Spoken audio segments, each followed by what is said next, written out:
UCI Cross Country World Cup continues. We have crossed the Atlantic and landed back on European soil at this iconic course in Czechia. Here in Nové Město, there is even more on the line than the top step of the podium. This race could confirm Olympic dreams for some and end them for others. The pressure really is on.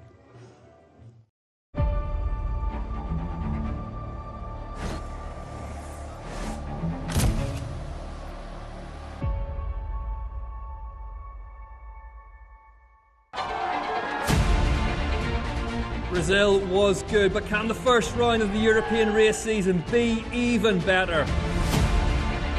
Olympic dreams can be made and broken right here in the Czech Republic this weekend.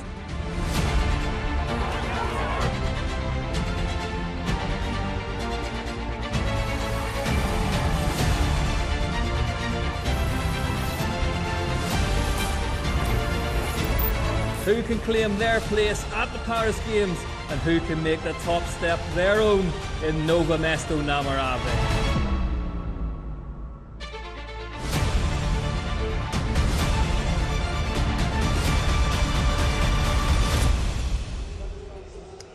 Yes, the women have now done what they can in terms of getting to Paris 2024. It is now the men's turn. There are some huge battles that are going to be played out over the next couple of hours or so right here with us, and we hope you will stick with us throughout in Nové Město. What a fitting location for this battle. We have just under 30 minutes until the men start their race. That is at 2 o'clock. Coming up on the show, with Simon Andreasen and Viktor Koretsky. Josh Carlson is out having all the fun, taking us on course. And we talk to the experts about tyre selection. And speaking of titanic battles, we have got quite the matchup here in our studio for you. Bart Bretjens and Ollie Beckinsale. Gents, good to see you, Bart. You've got the guns out, that's fantastic. Yeah, it really must be warm. Yeah, the sun is out and here against the grandstands. It feels like very warm actually, there's not that much wind. But I think the conditions are perfect for a great race. Yeah, you're right. The heat sort of resounds off the concrete, Ollie. That will make this into even more of a cauldron as people come into the finish line. Yeah, I mean, this classic venue, we've got this big start-finish area, and then we're into the woods, and I think we're going to get a better race if it's drier, closer race. Okay, well, hopefully, unless something is amiss, we are going to be staying dry here in Nové Město. As you know, this is the fourth race of the weekend. We have already had some short track winners crowned. Let's see what went on in the men's race. The short track for the elite men. And they are green for go. Sam Gears sideways as he landed.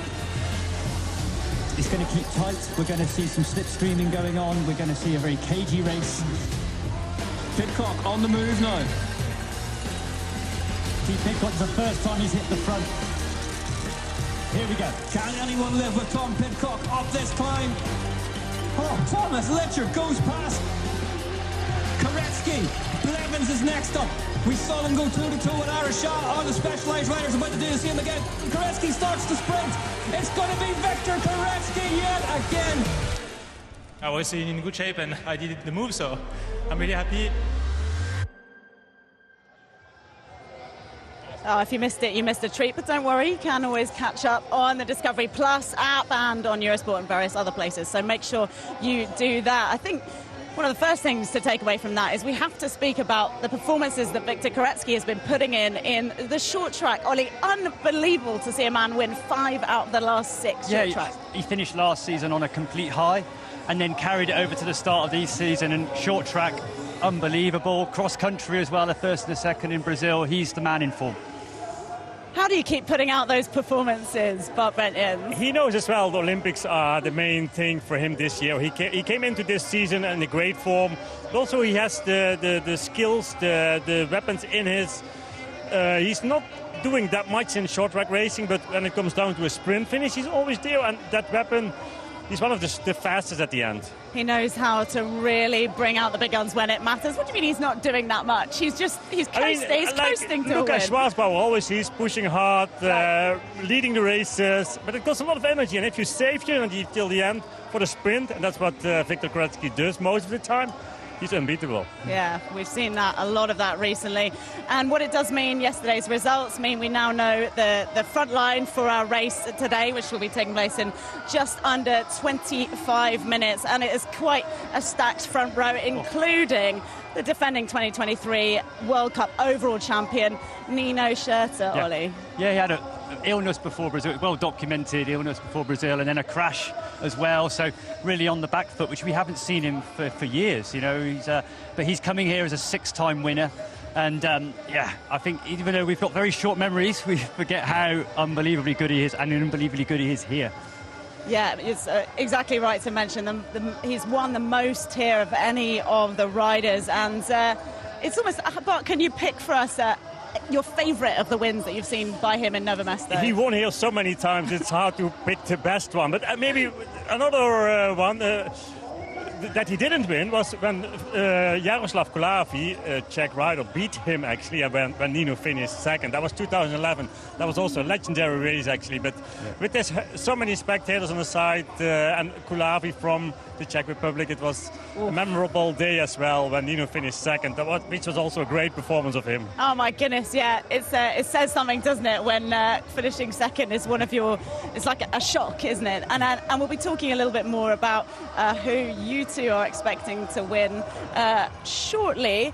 Nino Schurter then surely has to have the backing of many in the crowd. Someone else you've got to speak about is Tom Pidcock. Now, Ollie, we didn't see him perform to his maximum in the short track, but that often doesn't show you too much. Yeah, it was a difficult short track yesterday, and it's quite fast and it's very cagey. Tom Pidcock took it on early on the long climb, and he does love it here. He's won here, obviously. Last year he did the double here with the short track and the XCO. He hit the front, but unfortunately didn't quite have the legs yesterday. But I think this is his first mountain bike race, World Cup race, of the year. So I think it's going to take a while to get to know his competitors. He's a very quick learner, though. He'll come back strong today. He is indeed, and we know he's got the Olympics on his mind, and other things in many disciplines, in 2 at least. Yeah, I mean, he likes to be in the top 10 of the Tour de France or GC. Then a week after finishing the Tour de France, then we have the Olympic race mountain biking. And another week later, it's the road race Olympics, which he likes to win too. So, yeah, I don't know if he's able to do all, but at least he's one of the favourites for the Olympic mountain bike race. And he has a huge role today as well in the context of Great Britain qualifying with multiple places for the Olympics. Can you try and talk us through what's happening there with Denmark? Yeah, so in brief, we have 2 years of qualification for the national ranking. It decides whether countries get 2 spots, 1 spot or no spot. So 2 spots is the top 8.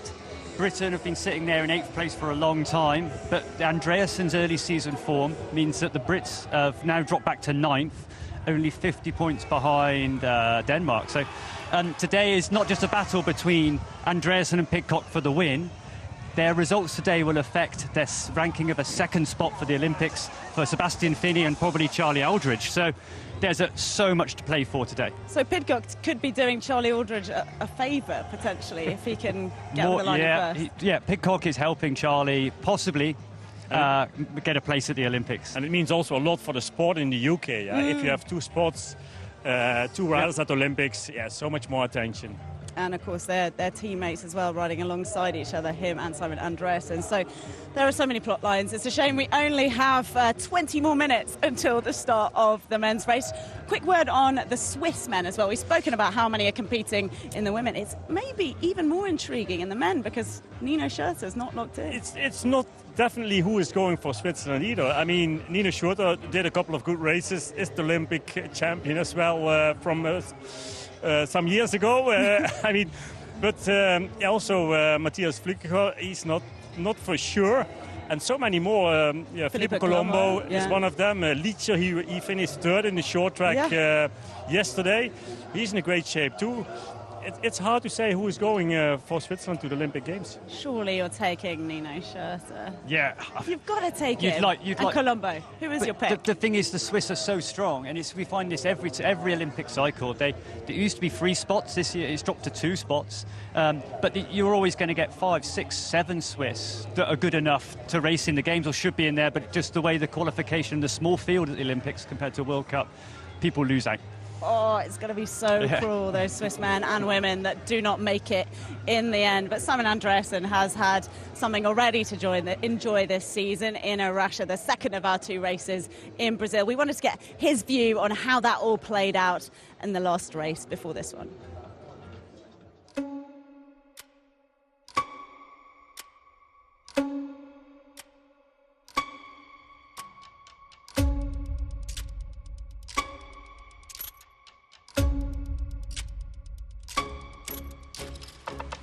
Koretsky goes round the outside of Andreasen. Victor Koretsky, but Simon Andreasen won't be beaten in the final stands of this one. Insane. Like, I mean, how we opened up the season this year, it's a dream come true. Doesn't mean that it gets any easier from there onwards, but I'm super stoked where we are and how we started the season. I enjoy the rivalry with the teams at the minute. I have a good banter and relationship with Benno from Specialized because he has the yellow plates. And I said, don't get comfortable because we're going to hunt you down. Oh, whoa. Something wrong with the bike. Koretsky looks down. Koretsky looks down. Drivetrain issues. The train is off the chainring. Filippo Colombo rides past him. Andreasen rides past him. Drama here in Arusha. Victor Koretsky shakes his head. You have to feel for that man. My plan it was to push more on the second part of the last uphill. But then I had a mistake on my chain. I dropped my chain and yeah, I put it on again and I try my best to catch the front of the race. We kind of were attacking a bit at that point, and we were closing in on him at that point, and it was around like a corner, so we couldn't really see. And then like next minute he was literally just stood, you know, like where we came around, and it all went so quick. Koretsky rocket back towards the front of this one, desperate to pin them back, and he has done. What a perfect example of the race is not over until you cross that line. Sometimes patience is needed, and then ultimately class lasts forever, and Simon delivered what he's capable of, which is a really smart, actually, World Cup win. And then seeing him making it through the field, 80 riders, like passing everyone, and just not giving up, to me it's just a testament to what we are as a team and what we dare to do. I did a huge effort to close the gap, and it was impossible for me to do a proper sprint at the end, and Simon was super strong too, so yeah, that's the life. If I started the sprint early, you know, they would also have to start their sprint early, so that was kind of what I thought in that moment. Digs deep, incredible weekend of racing in Arusha. Simon Andreasen, but what a finish. Can you remember a better one than that, boys? Oh, man. 5 guys hit the climb the last lap.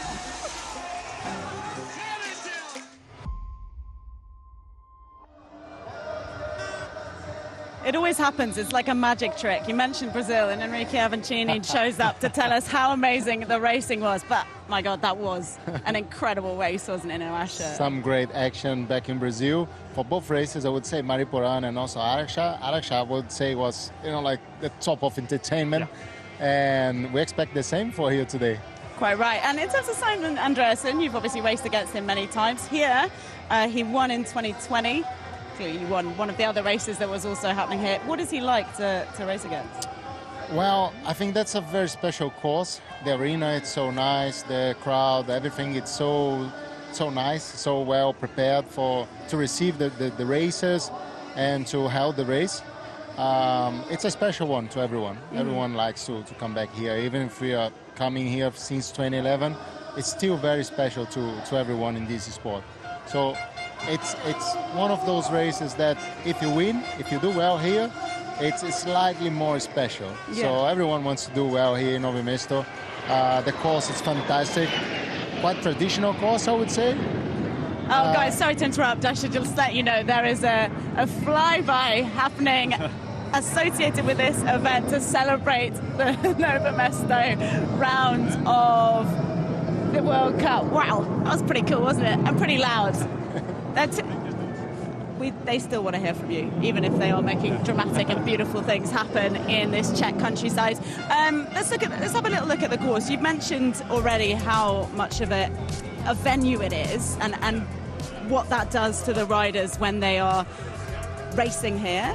Can you talk to us about some of the key bits here? It's a very unique course because it's so technical. Everywhere you have some visual input, so you always need to deal with roots, you always need to deal with rocks, hit the bumps on the right angle. So you need to look after your equipment, and you need to use the clean spaces to really deliver the high amounts of power. So on a dry condition like we have today, we're gonna see riders eventually making some mistakes because the type of power or how you need to apply the power on the bike, it needs to change depending on where you're riding. So you need to switch all the time. We saw that during the women's race, and it's gonna be pretty much the same for the men's race. It's a hard one. We have pretty much like 4 kicks, 4 climbs during the course, and a very, very fast straight finish. So the possibility for a really nice battle. I've heard that the pilots aren't fans of yours. I'm not sure why. That was a nice sprint, guys. Thanks. And we also have this open possibility for a nice and tight sprint finish here.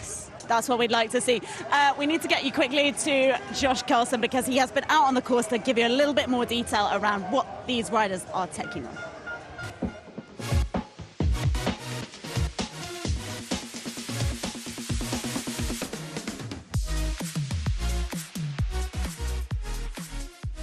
Hey! Welcome back to Nové Město na Moravě. We're here for round 3 of our Whoop UCI Mountain Bike World Series and Cross Country World Cup, and we are at a rider favourite, a circuit that is full of roots, bumps, jumps, and all the fun stuff in between. Let's go and check it out right now. Slightly new addition to the course here this year. Got a brand new section down here. Woo! Manual pump double with a couple of fresh double jumps at the bottom of the hill. Now this little climb here in the dry is totally fine. The moment it gets a bit of moisture on it, it's a different beast.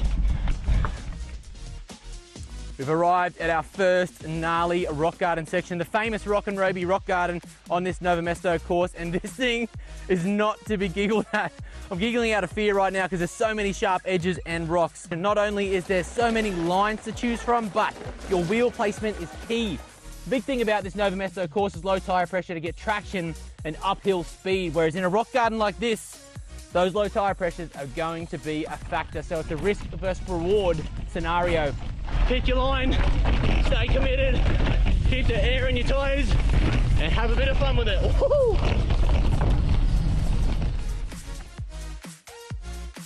In cycling and mountain bike riding, we have some iconic sections. Section of the Paris-Roubaix, Tour de France, the Giro, Fort William. Well, Nové Město na Moravě has this particular section. It's iconic, it's hectic with the fans, it's such a physical section to get up, and with the roots and the rain, woo! It is as technical as it gets.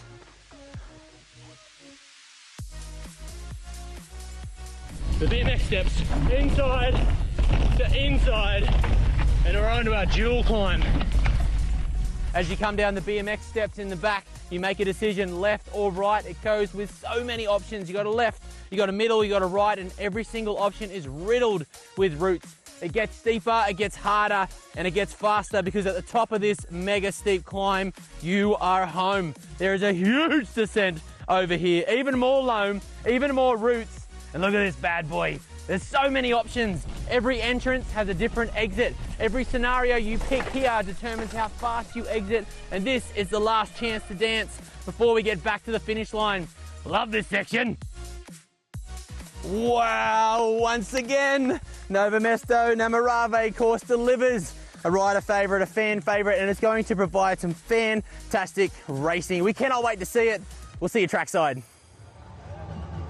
We certainly will. Now, one of the other things that's so interesting about this Nové Město course is that there is no perfect tyre choice for the terrain, Ollie. So what does that mean for the decisions that the teams are making today? Yeah, so the tyres for these races are super important. It can be kind of win or lose. And we get some circuits that it's kind of a no-brainer. So you've got very low treaded tyres that are going to roll faster, and then you've got tyres with bigger knobbles, so more grip. And this course, in some sections you want speed, so low resistance, and in some in the woods you actually need good grip. So it's a real balance between the two, and we'll see some riders rolling the dice today and going for a faster tyre and risking grip in the woods. So it's, and especially if it rains, if you've got a very low treaded tyre and we get a rainstorm, which is a possibility, then you've got no grip at all and you're all over the place. So you can't really have the best of both worlds with tyre pressure, for example? No, not really. You can balance also on your tyre choice and on your tyre pressure. But I just had a look on some of the riders, you know, and there is not a clear choice today. So I saw some riders riding the same brand. For example, Samuel Andreasen, one of the favorites for today from Cannondale, he's riding super fast rolling tyres. Lars Forster, same brand of tyres, on choosing a little bit more of a grip option. So it depends on how you're going to attack the race and how much you want to risk and where you want to risk. Oh, awesome. Well, we went along before today to speak to some of the teams and find out how they were making those decisions. This week here in Nové Město, Namarave, we're in the pits and we're going to talk a little bit about tyres.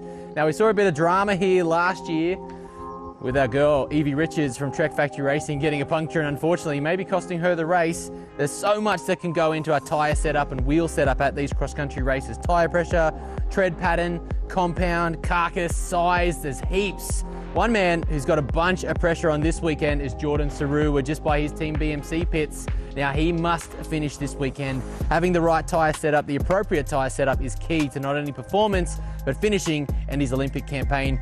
We're going to duck into the BMC garage and check out some more details now. So here we have some of Jordan's tyre selection here. We can see his go-to favourite here. It's nice and low, nice big bag, which means a 2.4-inch tyre. If it does get a bit softer, he needs more grip, more control on the off-camber corners, up the hills, down the hills. This is the intermediate option. You can visibly see the difference here. These have taller knobs. It's a little bit more aggressive, similar tread pattern, but a little bit more. So this is only when it gets a little bit slippy and you need a bit more grip. When it gets super wet and super gnarly, we got this bad boy. Look at this. This is the wet option. When you need that mud clearance, you need that extra grip. Look how much more spread out this tread pattern is here compared to the intermediate tyre. This is for extreme conditions. This is for intermediate. And these are all factors that Jordan has to consider on a mega important and stressful weekend. The tyre profile on this course never changes. Stays the same, kind of like a dry tyre that you use, but the compound of the tyre will change. So we have dual compound, that means like a harder center section of the tyre, soft on the outside. If it's wet, you need grip. Like if you don't have the grip, you're not making it up the climbs, you're not making it around the corner, and that one little section at the bottom on the asphalt wouldn't make that much of a difference. But all the sections in the woods, it's a huge advantage when you have the right tyre. The kind of snagger is puncturing, so playing with the tyre pressure I think is really important. I think modern day athletes are really dropping that pressure low to avoid deflection and have maximum rolling. But then you have to be really smart in the decision, do I close the gap in the rock garden or do I just hang back a little bit and run through the rock garden and then accelerate? So what definitely helps here is a big volume in your tyre, which means 2.35, 2.4 tyres to get most of the comfort out. I think this week we will test some softer compounds as well when it's wet, because all the grip you can get out of the roots, whereas not so much, can help a lot in the end. Another rider who needs a huge result this weekend is Nino Schurter, and here are some of his tyre options. As we can see on the left, the proper mud. It's tall, it's spaced out, it's built for clearing mud and getting up the most slippery conditions. We've got the intermediate option here. It's a low profile tyre, still plenty of grip, plenty of options to maintain the grip on the uphills, the downhills, the corners, and then the new favourite. We've seen him run this tyre a lot recently. It is super low profile, but this still has some side lugs on the side here to dig in, have plenty of grip on the corners, plenty of grip on the climbs. Definitely a fast rolling and spicy option here as he tackles this weekend here in Nové Město, Namarave. 5 minutes to go, everybody, until the start of the race. The cameramen and women are all lined up at the start-finish line, ready to capture the start of the final race of this weekend. I know you've been trying to catch the eye or not, or allow him to be confident. Ulan Galinski, who has just qualified, I think, for the Olympics. Yeah, big day for us yesterday. Once he's qualified for the Olympics, it's a big moment to all of those riders. It doesn't matter how much experience you have. That's a big goal on an Olympic season. So it was a special day for me as a team manager. And yeah, a lot of guys chasing that dream today. Hugely proud, I know you were, Henry, as soon as you found out. The lineup is just about to be complete with the top 8 coming out. We have spoken to one of them. It's Nino Schurter. Nino, fantastic to see you back up in the front row. What's going to be the main focus point of today's race? Yeah, race hard. No, for sure, I love this track. I have great memories to this place, and I want to race at the front end, for sure, yeah. You've had some fantastic memories, like you said. What is your favourite part of this course that's so enjoyable? I think it's everything together that makes this race really special. This arena here, it's nice to come here in front of the spectators, but then also the technical uphills, the technical descents. Yeah, now the track is quite rough with having this rain on Friday. The routes coming out, and it's a bumpy course, but I like it, yeah. It's fantastic to see you up here. Good luck today. Thank you. Those are the thoughts of the defending overall World Cup champion, and how many times has he had that to his name, Nino Schurter, as he lines up in the bright sunlight. We've also got behind us Tom Pidcock in his World Champions jersey. He enjoys wearing the rainbow stripes, does he not, Ollie? I mean, how confident is he feeling out there? You can never tell. He always looks like he feels incredibly confident. Yeah, I mean, his Palmares, he's Olympic champion, he's world champion, he's won this World Cup the last 3 occasions. I mean, so, you know, it's but he's nervous today, and nervous to win, I think. We have just a minute until we're getting to your commentary team. And coming out just now is a very popular rider on the tour, Lucas Schwarzbauer. You think he might be able to spring a surprise? He was my pick for the week, actually. And bit of a long shot, but I think it's a great quarter to him. He had a great result in a race in Austria last week, and I think the dry conditions suit him down to the ground. Are you backing that up?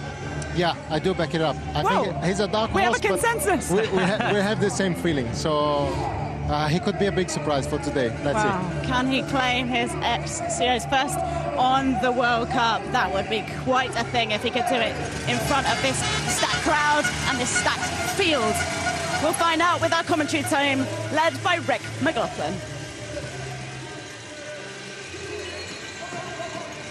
Hello everyone, welcome to the third round of the UCI World Cup Cross-Country Olympic Elite Men's Racing in Nové Město, Namarave.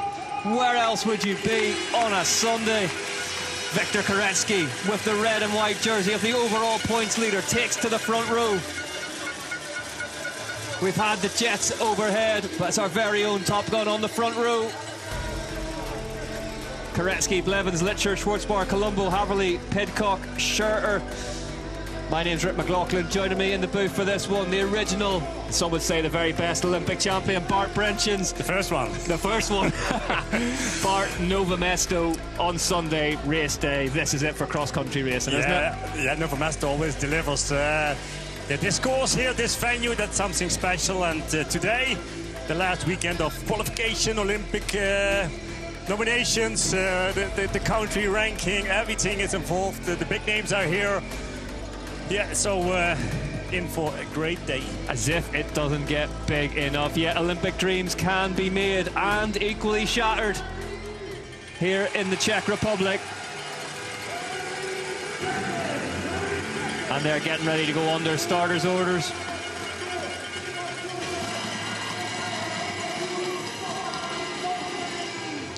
And we are getting ready to go racing in Nové Město, Namarave in the Czech Republic. This is one of the big ones, the third round of the UCI Cross Country World Cup.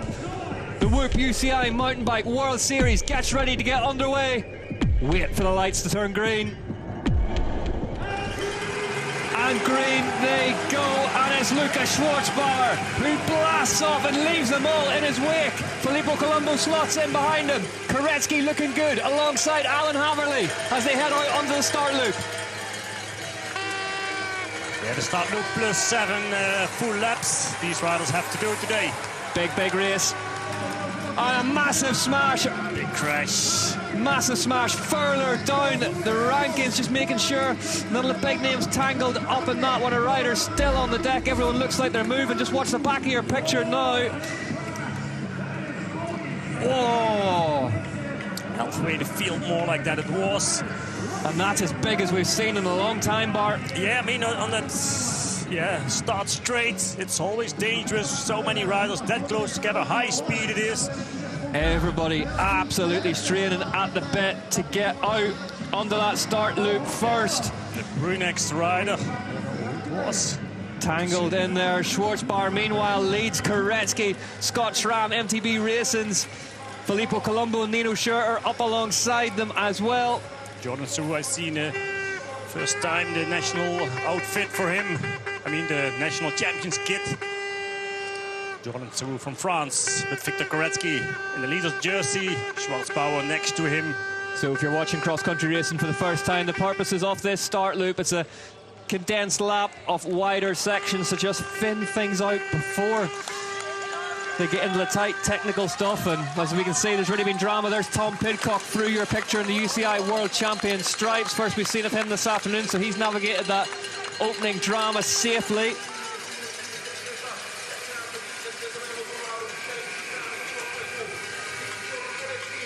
As they head up into the woods, it's still Schwarzbauer at the front, but it's a who's who of the fastest riders on earth behind him.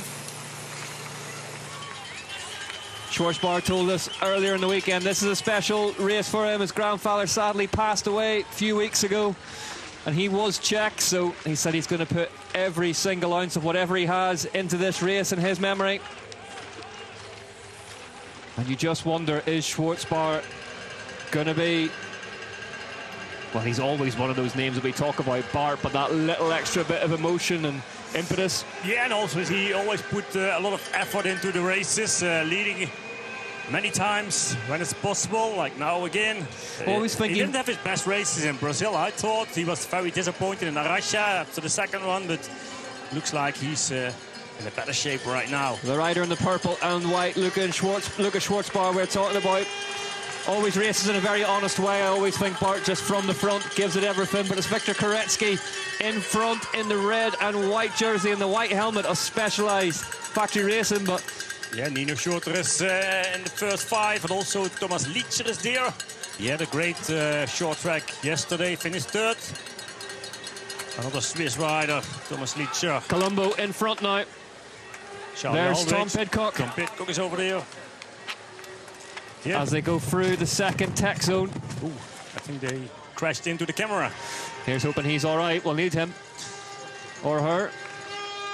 Filippo Colombo, and it is Thomas Lietscher who is up and amongst it again, as is Alan Haverly. Victor Koretsky's in there, as is Christopher Blevins. Matthias Flückiger I saw as well, around 10-15 I thought, in the red kit. Flückiger missed the short track yesterday, so maybe keeping the powder dry for today. Yeah, it cost him a little bit of extra energy to come to the front, starting from the 4th row. Matthias Flückiger not really having the season he would have hoped for so far in this Olympic year. Can he right those wrongs this afternoon? And Gunnar Holmgren, number 15 on his bike in the lime green kit. He has to finish top 12 for Canada to make it to the Olympics. Bit of pressure on Gunnar Holmgren's shoulders, given how fast his younger sister Isabella was yesterday in the under-23 women's race. She qualified for the Olympics because Jennifer Jackson, she didn't make it to the top 12. Isabella Holmgren put on an absolute show in her first under-23 UCI World Cup. But we see the elite men down through the steps now. Yeah. The field isn't spread out yet. It takes a little bit of time, as here today. Big field, strong riders. It's Nino Schurter now who's leading. Yeah, this little climb, I mean, it's full of horrible climbs. You can see Havli on the left-hand side just moving up. Well, it's Filippo Colombo who is leading. Nino Schurter, he's on around 4th, 5th place. Yep, still well in contention, Schurter. Charlie Aldridge. And they swing right. Okay. So you go from a threshold effort up that climb into a really fast, technical little descent line choice. Down here, absolutely critical. Dappled light, making it difficult to see. It looks like the course, it's more dry now. Also, the temperature reached a little bit. It's pretty much perfect at the minute. It was greasy for the under-23s yesterday after that heavy, heavy rain. But also in the women's race, we saw still a lot of moist sections with slippery roots and rocks. It does develop a lot, this track, compared to other ones, as dirt gets pulled onto the roots and pulled off them and onto the rocks and off them. And it does kind of change every single lap here in Nové Město na Moravě. We saw Riley Amos in the under-23 men's race just scamper away from everyone on this section, just almost like a downhiller, Bart, just finding little doubles through all the routes, and he was superb. Superb to see that. Yeah, I'm wondering how he will perform in the elite category. Cameron Orr from the UK up in 13th currently, but Filippo Colombo charges on in front. Koretsky's behind him, and his teammate Schurter acting as a rear gunner. Charlie Aldridge behind him, then it's Haverly, Blitcher, Blevins. Colombo here really going hard, Bart, out of the seat. Yeah, he, I don't know who all has to qualify for Switzerland, but with Filippo Colombo, Nino Schurter, Matthias Flückiger, Thomas Lietscher, Lars Forster, they have so many strong riders, and they all have to prove themselves. It's a real embarrassment of riches, isn't it? And probably they will slow down a little bit, I guess, especially now here around the start-finish arena. Well, if the riders are that close together. It doesn't look like that so far. One of Colombo's big breakthrough rides was second here in 2018 on the under-23s, and he's currently leading as they head out onto the first lap proper. So that is Aldridge on 4th. one of the things about this circuit is this big long start-finish straight, and then the second straight that follows through the tech feed zone does give people a chance to close down gaps if they want to expend the horsepower. There's Tom Pidcock coming for your shot now, so Pidcock not too far away from the front of this one for a rider of his capabilities.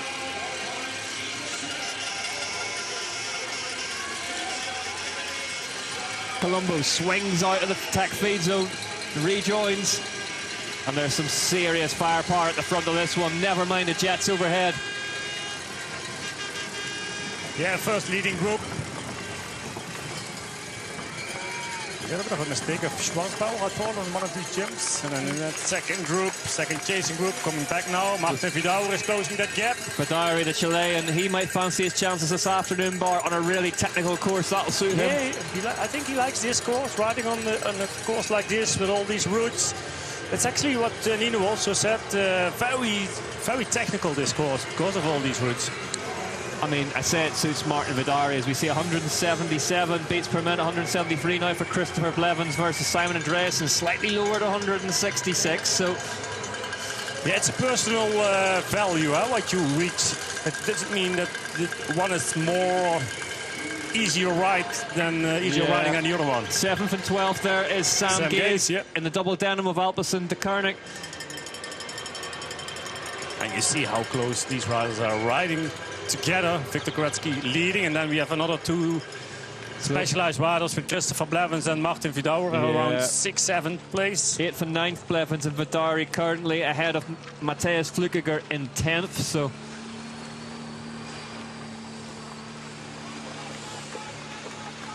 and it is their teammate Koretsky who's out front and just being overtaken now by Nino. Schurter heads to the front of the race. Nino Schurter, he won here 16, 17 and 18. And here we see that again. Nino likes to be in the first position when it comes to that very slippery technical uphill where they are right now, and Nino is leading this group. A trio of wins at individual venues, so difficult to do. Matthias Flückiger here with the number 17 on his back.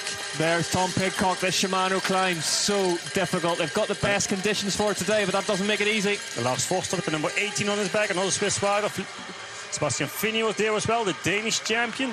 Schurter has a look over. Plenty of rumours, still speculation that this may be the Swiss riders' final season. Stefan Blevins, Martin Vidaure, there's Andreasen, yeah.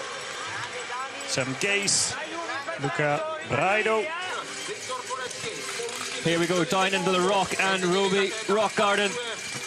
Riders plunging away through the rocks just below the graphics at the bottom of your screen. Absolute rim enders. You do not want to clip one of those.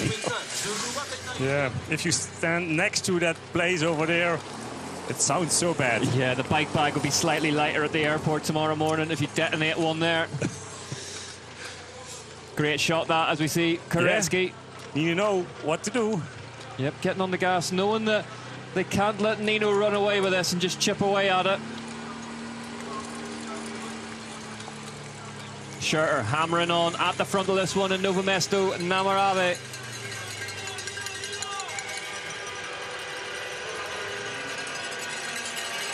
Here we are back in the work climb, and look at the speed these guys are coming up here. The sun is out and the dirt is drying, which means the speed is lifting more and more. Look at the crowd. This is only the first lap up here. Nino Schurter is absolutely stomping. Now, we saw this in the women's race. They had much softer tyre pressures to get up these routes. These boys are just pushing a huge gear and charging up their Lisch's tyres. Almost looks flat. This is crazy. Matthias Fluke is a little bit caught out the back here, and they're using every single inch of this track. This is wild. This is only lap one, and they are bar to bar in here. You don't want to win the race right now, but you don't want to lose it either. You need to be in a good position here, and you need to maintain good speed. If you get off now and have to run, it'll blow your legs up straight away, and the entire race is ahead of us here. Look at this. Sammy Fox from Australia's right there. Maxime Marot's been parked out the back, and here comes Anton Cooper. This is bar-to-bar action here. Oh, and look how hard this is. Look how hard this is. It's great to see it. We've got a few more to go. Yes!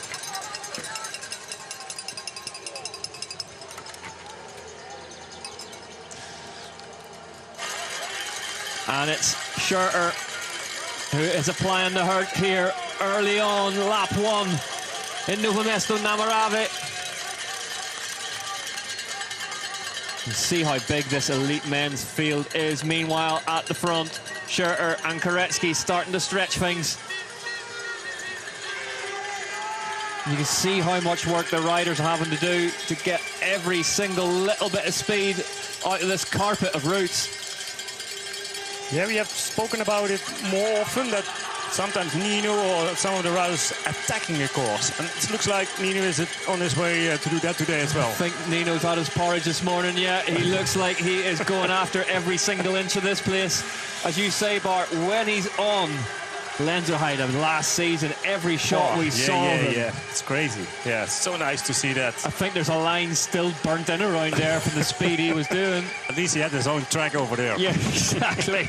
His own mountain bike trail. There's a group of five now at the front, headed by Schurter. Then it's Koretsky, Colombo, Haverly and Aldridge. So two Scott Schramm riders, two Cannondale Factory Racing riders and a Specialized rider in there. And there is Tom Pidcock. Pidcock's in ninth at the minute, just ahead of Blevins. Yeah, Blevins also. Gunnar Holmgren is in that group. I mean, we talked about this before this season, Bart, but what a generation of elite men's cross-country racers we're living in at the minute. Yeah, the depth of this field is so big, and everyone is here today. And they all have to qualify or for the Olympics or to prove themselves. There's so much going on today. You just see Filippo Colombo heading over to that rider's left line that some people are favouring through the Rock and Ruby rock garden. Alan Hatterley with his teammate Charlie Aldridge behind him. Charlie Aldridge moving a few of those rocks, I'd say, by the size of them. But also Simon Andreasen, Cannondale rider. He's not that far off. Who won the last race, 12th position he is right now, Simon Andreasen for Denmark. Took the European short track title as well a couple of weeks ago, Simon Andreasen, so in a rare bit of form. Haverly. Alan Hatterley. Great to watch, isn't he? Fantastic rider to look at. Then we had Candice Little from South Africa, who finished 6th in the women elite race. Actually, an excellent performance of her. Yeah, really, really good. And now another South African rider leading the race in the men's. Top 10 covered by just 8 seconds then. Times extremely tight at the start list when you can see Blevins, 15th, got bumped off on lap 1 in Ayrshire at the last round, fought his way back past nearly 80 riders, I think it was, to get just enough points for Specialized to win Team of the Day. So yeah, it will take a while today, I think, before the race is settled in. They're pushing hard constantly, the riders. Always fascinated to see this season, especially just who is going to be the rider who fancies a bit of it today. There is Sam Gaze. Sam Gaze is coming back to that leading group. 6th place for Sam Gaze. The Alpecin de Koning rider, here he is in the blue kit. A double denim. Do you ever run double denim yourself, Bart? Here it is. Not on the bike. It's a bold look, I'll give you that. Charlie Aldridge straight through the route section. Haverly out front. Great to see Haverly out front so early in a race as well. Yeah. Usually a rider we see work his way through over the course of a race, but obviously fancies it today.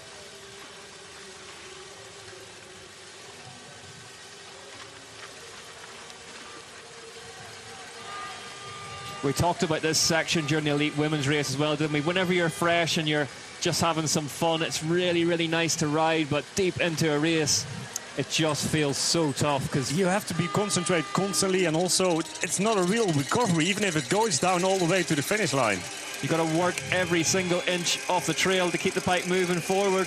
Haverly then, 2 seconds ahead of Nino Schurter. 3rd place, Koretsky, then Colombo, then Aldridge. Alan Haverly looking ominous at the front of this one.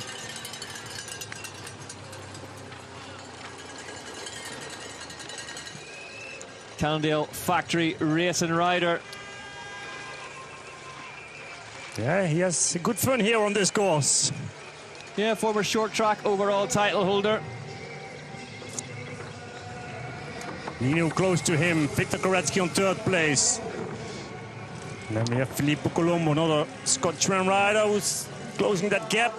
Haverly's best result here was a 3rd in the under-23 race in 2018, just to give you some context. So looking good so far, Alan Haverly. Small gaps in between the riders. Sam Gaze. Sam Gaze 6th place. Realising he's kind of on his own for the time being. There's Pidcock at 7 now. Pidcock slowly moving up.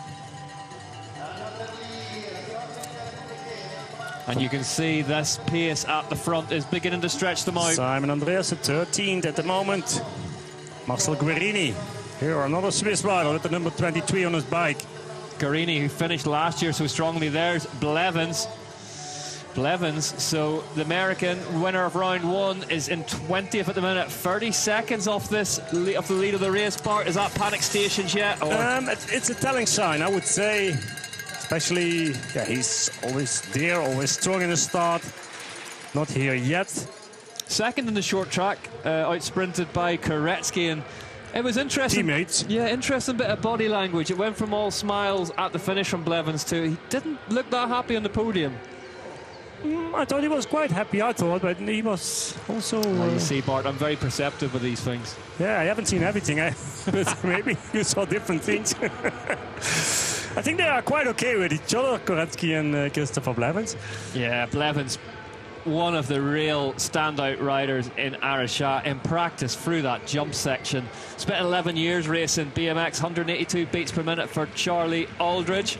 Yeah, his bike skills of Christopher Blevins are amazing. Unbelievable, absolutely unbelievable. Equal to anything you'd see in any other format of mountain biking. Manualing, jumping. Thomas Pidcock in the rainbow jersey. So Pidcock onto the back wheel of his compatriot then, Charlie Aldridge. And it's Charlie Aldridge's teammate, Alan Haverly, the South African, who currently leads the way on the latest generation of that Cannondale Scalpel race bike. Matthias Flickiger on 9th place is in this group too, but one of the last riders. Nino Schurter, though, just hovering letting Haverly set the pace. Yeah, Haverly is pushing a lot of effort into this race so far. We see this more from Nino now, don't we, in the later stages of his career, where he's not always the guy putting on the Lenzer height of display out front. He's happy to sit in third or fourth wheel in a group and let people work around him and work out what he's going to need to do. Yeah, that's how it is. I think it's also because of his age. I mean, there's not that much anymore to prove, just to win a race. So there's time for him as well to wait. And then he has a lot of skills still at the end to beat all the riders if it comes down to tactical. There's Flukiger through our shot now in 9th. So Matthias Flukiger, as I say, missed short track yesterday. Looking like he's got good reserves of energy this afternoon. Pidcock just rolling past Charlie Aldridge. Not too much fight there from Aldridge. Schwarzbar, the head and shoulders are rolling already. But the two UK riders working hard for that second Olympic spot. Through the big, famous Nové Město rock garden. So the top 8 nations of the nation Olympic ranking have 2 spots at Olympic Games. And it's a tight battle between Denmark, who are 8 at the moment, and the UK, who are 9th at the moment. And there's only like 80 points in difference. And a win here with 250. So there's something on the table for the UK and for Denmark. And everyone else too. Yeah, the Netherlands potentially vacating that spot of Mathieu van der Poel. Any truth to the rumours, Bart, that we're going to see you make a return to the Games? I wish. I think I'm too late. It's been going around our WhatsApp group for a bit, that one, but he refuses to bite. I mean, the Netherlands, they have a spot, but probably not a rider. Here we go, onto the Whoop Super Climb. And they are all back together at the front of this one. Tom Pidcock, Sam Gaze at the back of this train at the minute, still being driven by Alan Haverly. It's crazy. Alan Haverly, how strong he is, how strong he's feeling. Clearly fancies this one today. Martin Vidal, just in front of Gunnar Holmgren in the lime jersey. So brutal. It hurts in the legs of these riders. And there's no right way up there. No, winding over the track to find the right line, the perfect line. But there's no perfect line on this climb. Only roads everywhere. Pidcock coming slowly to the front. Just an update. Josh Carlson's been on. This is Jordan Sarrou all the way back in 22nd at the minute. So Sarrou not at the front of this one. Weird, yeah. But we saw it in the women's race too with Jolanda Neff. Yeah. Not a good day at all. I think it's one of those courses, though. If you're not having a good day, this place beats you up. It's horrible to ride here on this course. Speaking of which, Simon Andreasen in 14th at the minute. Could do with getting a wriggle on. Yeah, here we see Jordan Sarrou. That's Lars Forster. And then we have Yuri Zanotti. No, it's no. There is Jordan Sarrou in the national outfit, the national champion kit of France. Interest as well. Carlson saying the biggest roar through the rock garden was for guess who? Andre Sink. Czech hero in 33rd currently.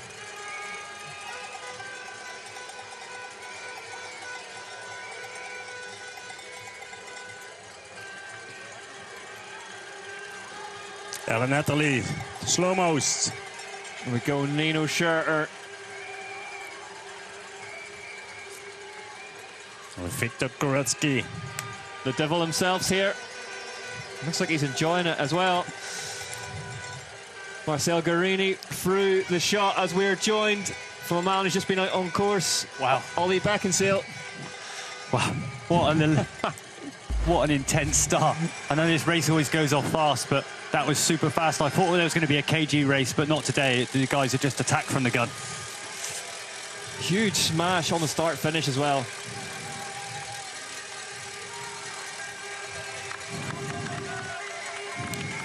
But they're all still very much together, and it's still Haverly who leads them. He takes that shorter but steeper line, so clearly feeling good here today, Haverly, Ollie. Yeah, and he's leading constantly.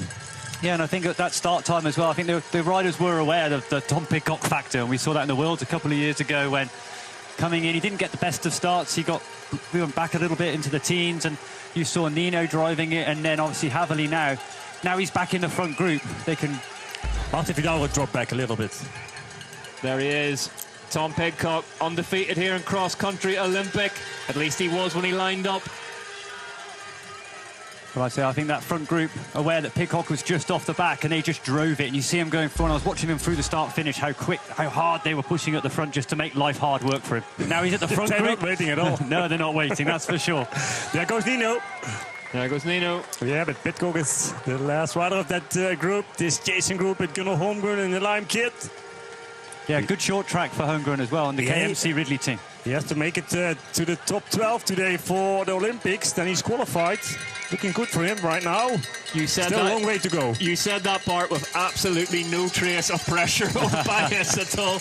Bart, of course, Gunnar Holmgren's team manager, but it's Nino Schurter out front at the minute.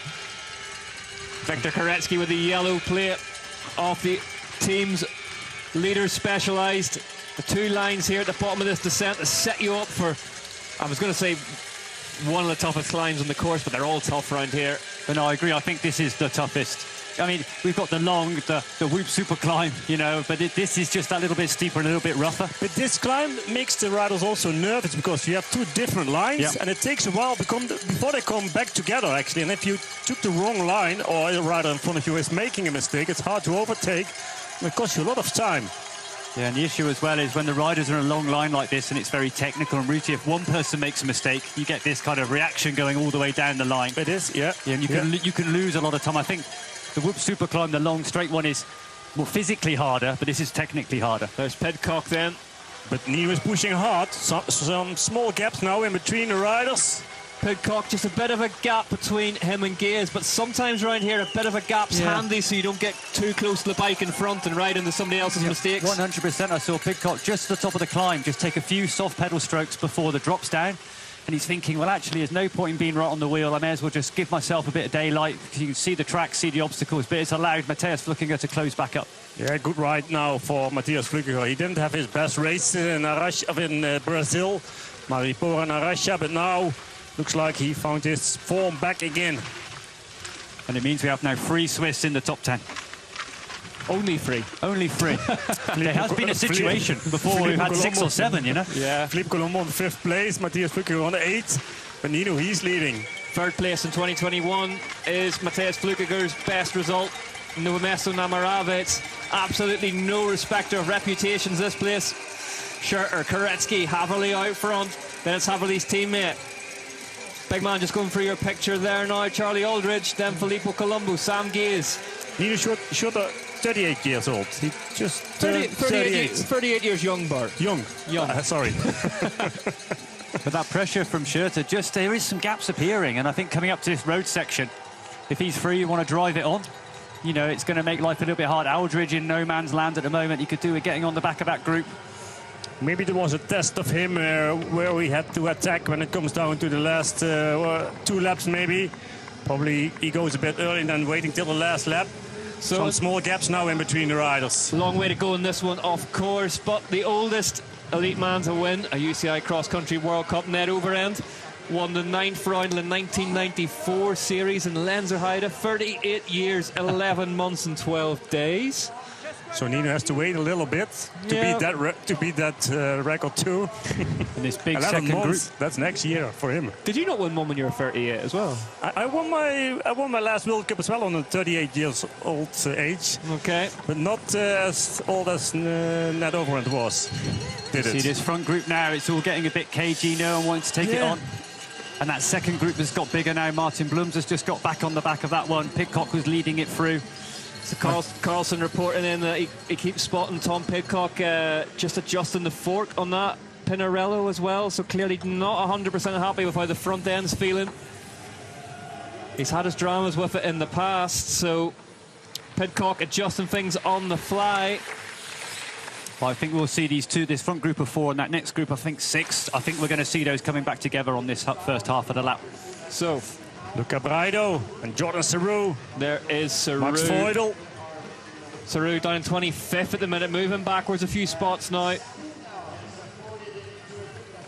Yeah, Sarrou. Christopher Blevins here. Yeah. Not his and best day, Simon Andreas here. Blevins. Martins Blums is in this group too, the Latvian champ. Andreasen is struggling. Olympic permeations there as well. For Denmark, there was Sebastian Finney Carstensen.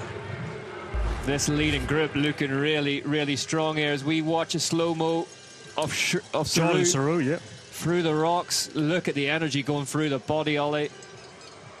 Yeah, and Saru, one of the better technical. I mean, they're all great technically, but really strong on this one. But they're so lucky today that the condition, but we see there the rocks and look on at that the one tyre, there, at the really rear deforming. tyre. The chance of causing a flat tyre on these sections is really high. Simon Andreasen. And we are in the tech feed zone with Simon Andreasen. Yep, so there's problems for Andreasen with the dropper seat post. Yeah, dropper seat post. If that's not working anymore here on this course, that's a nightmare. Looks like the seats need adjusting. Looks like they maybe have slipped in the frame. Yeah, so although it's sure. a drop seat post, it's still an actual solid bit of kit that you need to put at the right height. But sometimes you can just do a seat post collar up too tight, and that can prevent the seat actually dropping into the frame. So Andreasen not having the race he would have wanted to back up that win in Aarschouwhof. Meanwhile, on the Shimano climb,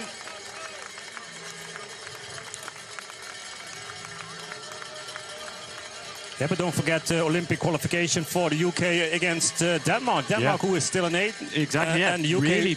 and Simon Andreas, he has to gain the points. We're in the Rock and Roby rock garden here.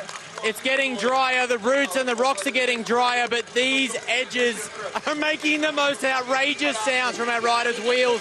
The speed they come down through here, the different, oh my goodness. Oh, excuse me while I get my breath back, that was outrageous. The speed the elite men are going down this section is taking my breath away. They're backsiding these rocks to get more speed. Their tyres are going completely rim to rim, which means it's pushing all the air out and just smashing that rubber on their rims. Look at the gap here. Wowzers. Gives a chance to take a break. There's a massive line developing on the rider's right, which is really aggressive. Olmay almost went straight out the front door. The commitment coming down here is so insane to see. They've already arrived at this point, red line from the first climb. The speed is lifting higher and higher and higher, which means this rock garden is just going to get even more treacherous as we go. Ken Sherrilman's there and Thomas Lichter from the short track. Whew, that was outrageous. The top men are going so fast. It's like a downhill race in this one particular section. Whew, let's see it.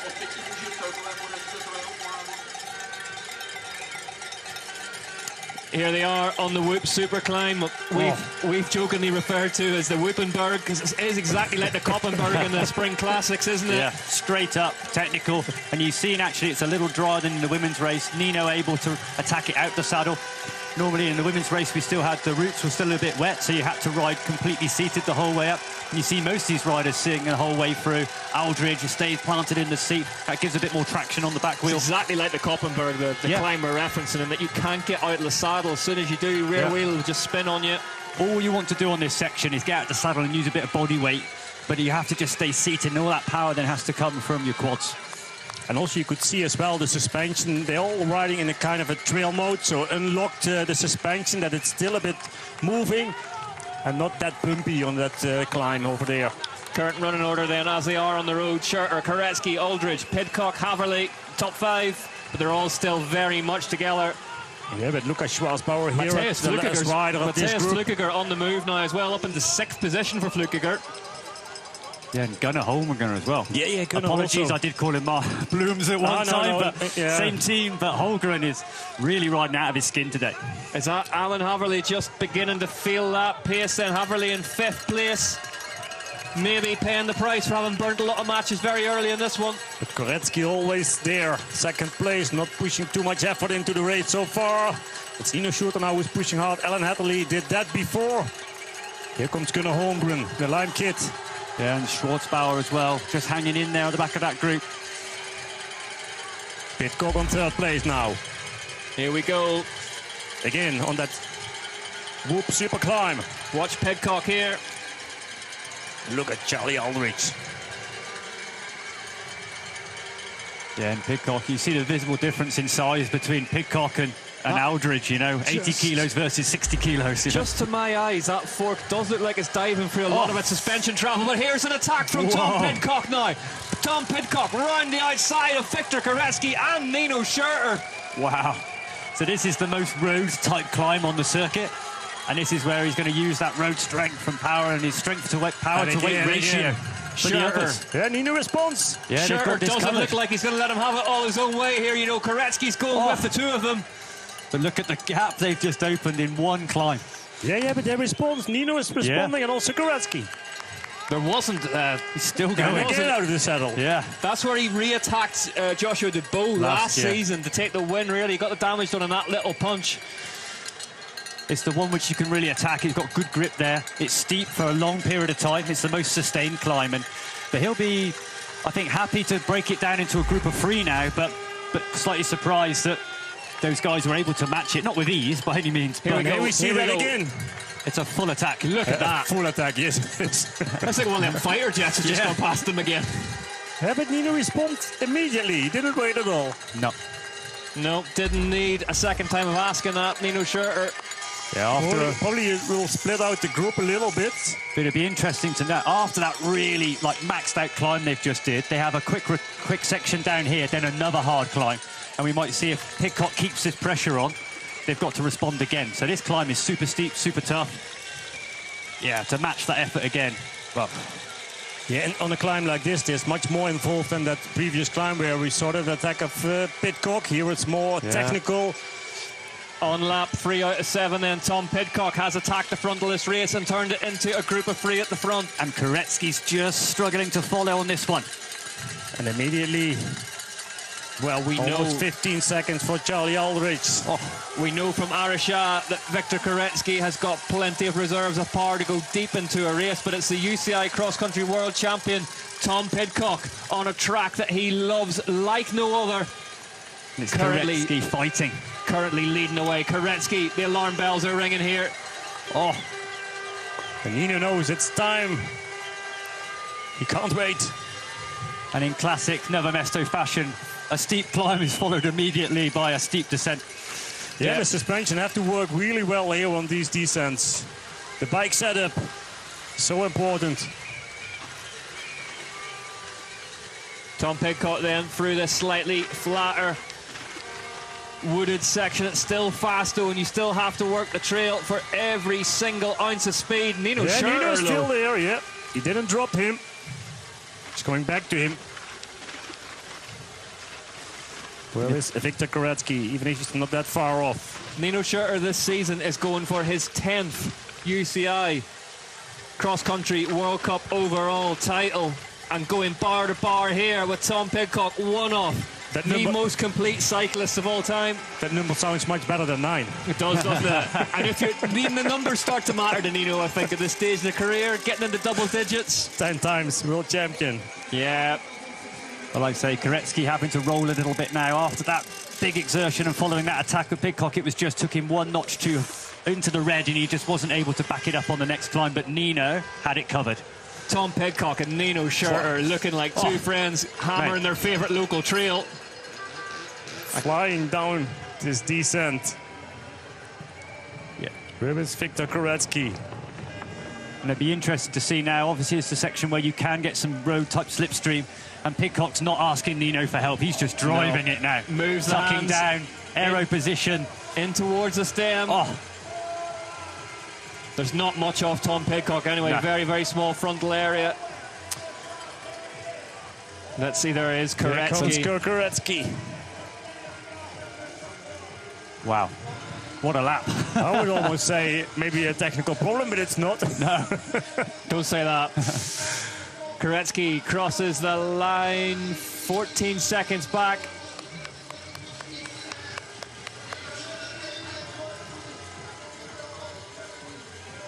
And then that chasing group. They lost the leader. It's gone. It's not wanting for talent, this group, is it? Wow. Not at all. Schwarzbauer, Gunnar Holmgren.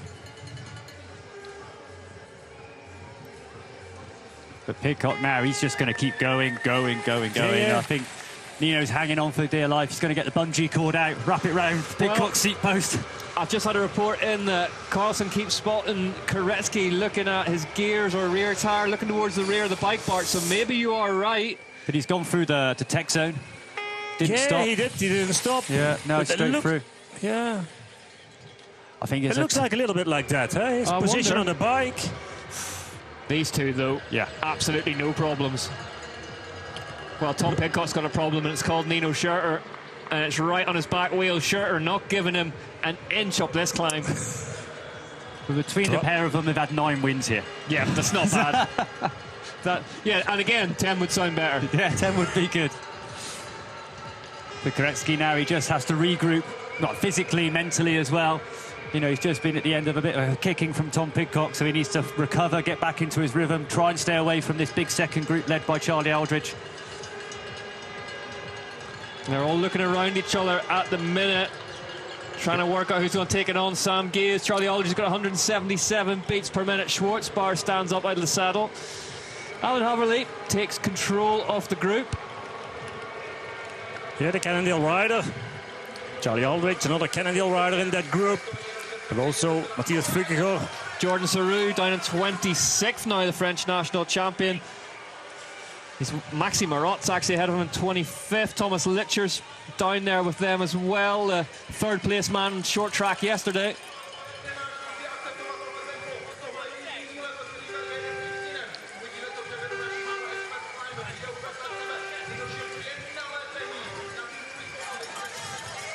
Here they go up into the Shimano climb.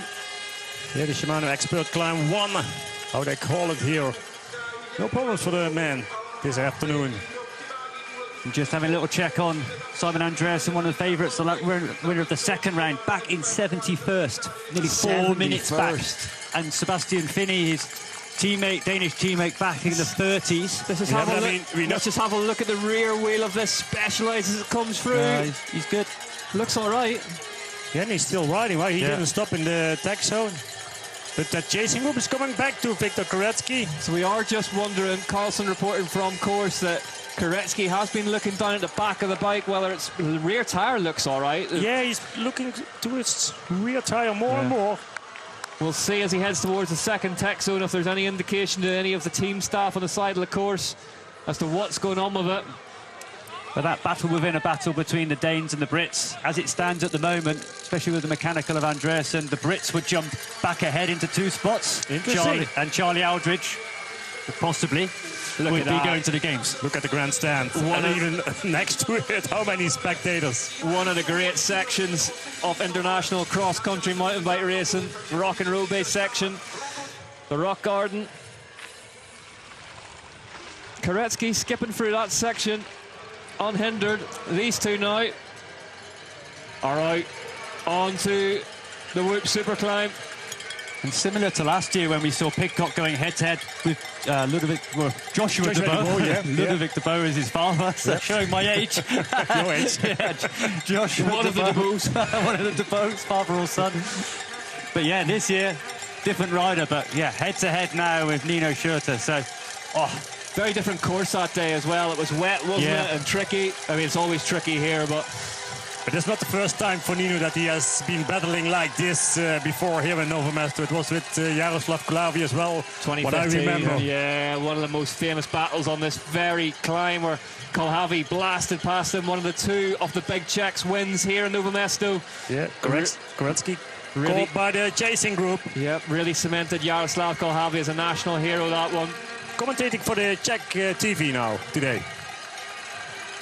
It is happily Gaze. So we're up against them today, is that what you're saying? Battling again. Jaroslav Kulhavi, Olympic gold medalist, UCI cross-country marathon world champion. But speaking of gold medalists and world champions, Tom Pidcock on the move again. This is trouble for Nino Schurter now. He looks over the shoulder, never a good sign. Never a good sign, that's true. Wow. Koretsky soft pedaling into the bottom of this bit. Yeah, definitely something is going on. Feels like that. I think it's his legs. Might be. That attack it's not the bike, it's the thing powering the bike.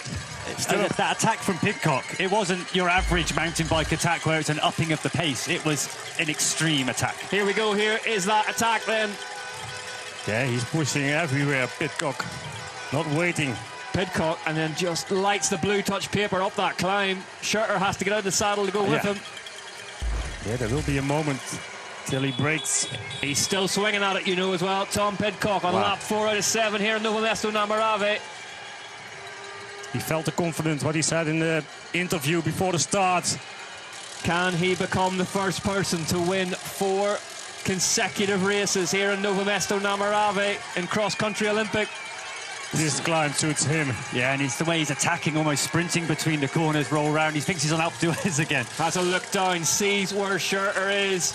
He won the Amstel Gold Race, the classic race, earlier this year on the road. Yeah, he told us earlier on the weekend that really was a massive result for him, because until then he didn't think that he'd got the results from that training block that he really deserved. But it's in the Netherlands, huh, that race. Yeah, there you go. That's why it means a lot. But then for Nino now, he's just been dropped by Pidcock. Obviously as well, that trying to live with that pace, it's how much it's taken out of him, whether he's now going to... We saw Koretsky before when he got dropped. He's then in a bit of a bad place. He's going to drop back and have a bad lap. It's whether Nino can keep that pace rolling, stay away from that big 10 seconds. 10 seconds of difference between Pidcock and Schurter. Yeah. Oh, a small mistake. Small mistake from someone there. Was it Pidcock? No, No, back marker. Yeah, back marker. But we did see Pidcock last, like I say, different conditions in the wet, but he did manage to fold it just in this section last year over the handlebar job. Still won though. He did still win, I'll give him his dues. He just made life a little hard work for him, but it's that big road climb where he attacked the lap before, and again, so strong. Out the saddle, and it's where you've got good grip and you can really throw the bike around, use that power to weight, less technical, more physical. Really, really clever bike riding, as you'd expect from Tom Pidcock. Koretsky still on 4, just in front of that chasing group.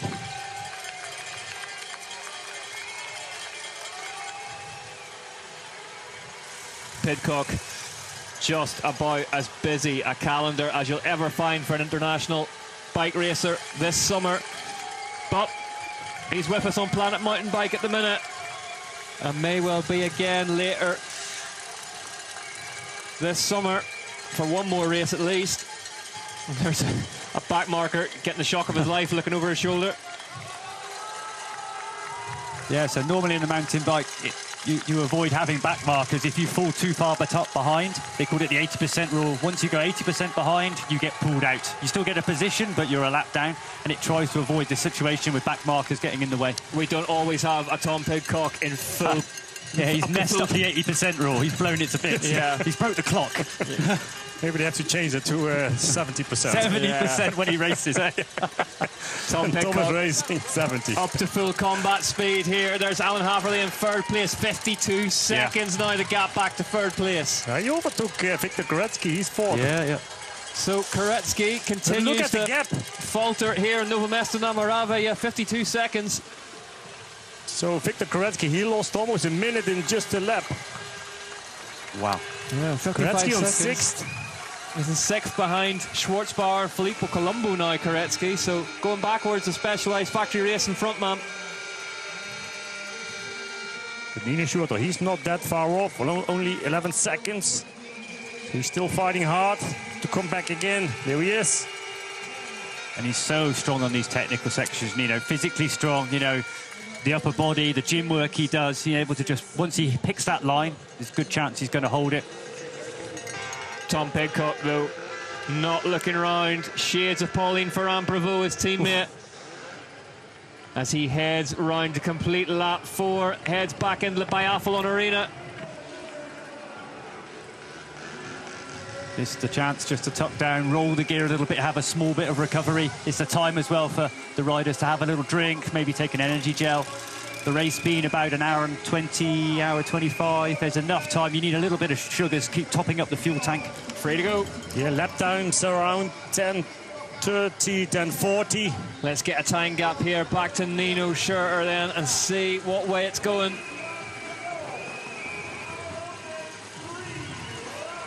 Schurter across the line, 15 seconds back off Tom Pidcock. You can see Tom Pidcock, the right-hand side of your shot there through the tech feed zone.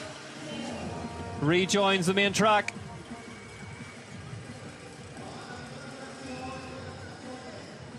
Fastest lap time so far for Tom Pidcock, 10:09. Oh. And now he goes back to 10:26. Yeah. That shows how fast he was in that previous lap.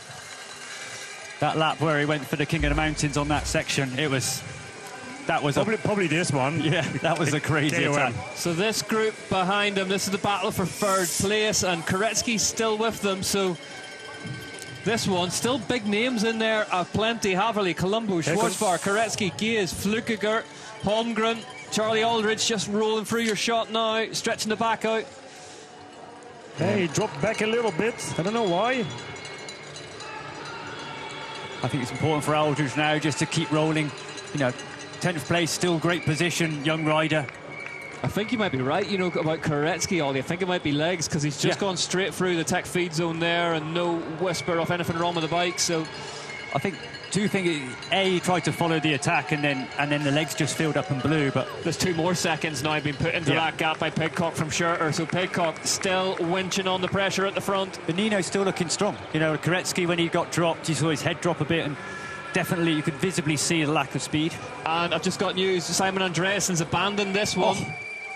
So that, as we're looking, Brits will jump ahead of the Danes 2 spots in the Olympic Games. So a DNF the race isn't over yet, but probably is. A DNF for the winner of the last round then, Simon Andreassen. Whoa, crazy or not?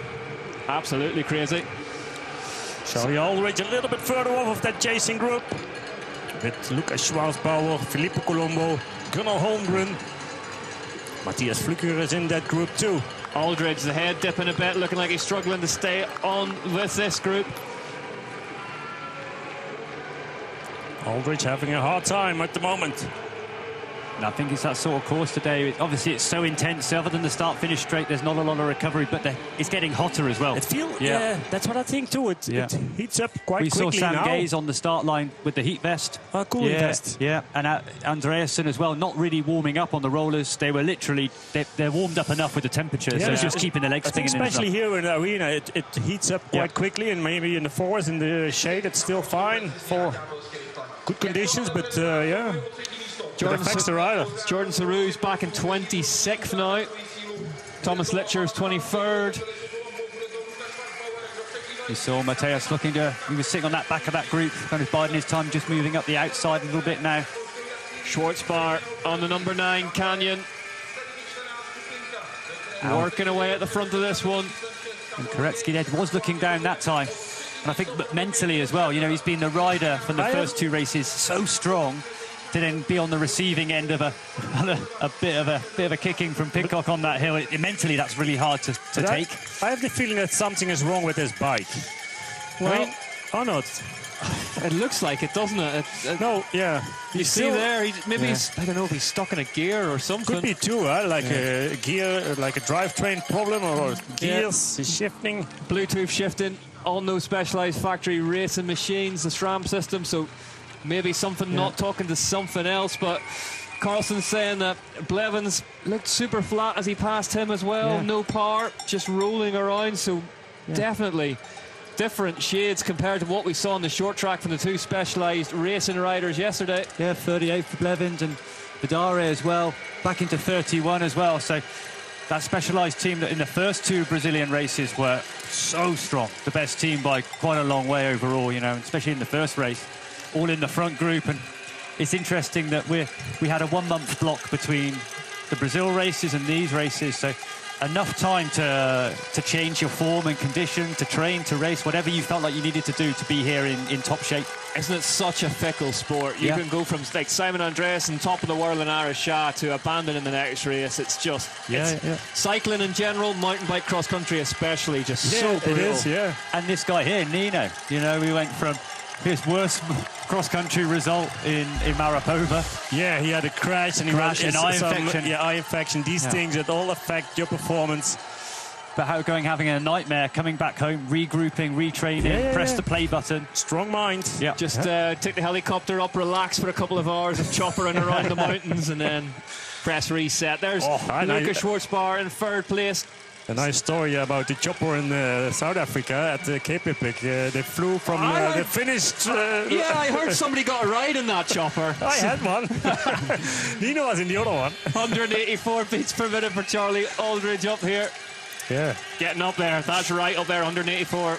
And Schwarzbauer looking strong. I like this course suits him well. He was 5th here last year. The two short track specialists, Schwarzbauer and Sam Gaze, the world champion in short track. But I think this sort of course has a bit of a short track style to it. You know, short burst and a recovery, short burst and a recovery, more of a power than just a pure climbing circuit. But that Tom was Pidcock also can what do we everything. saw. That was also what we saw in Brazil. Actually, very fast lap times, courses, where you see the more powerful riders these days instead of the real climbers. Yeah.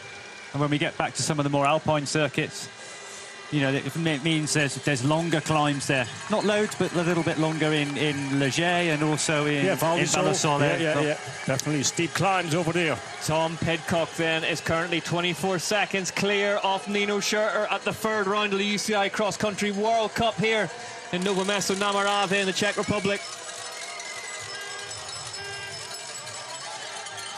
Yeah, Pidcock full of fight up here.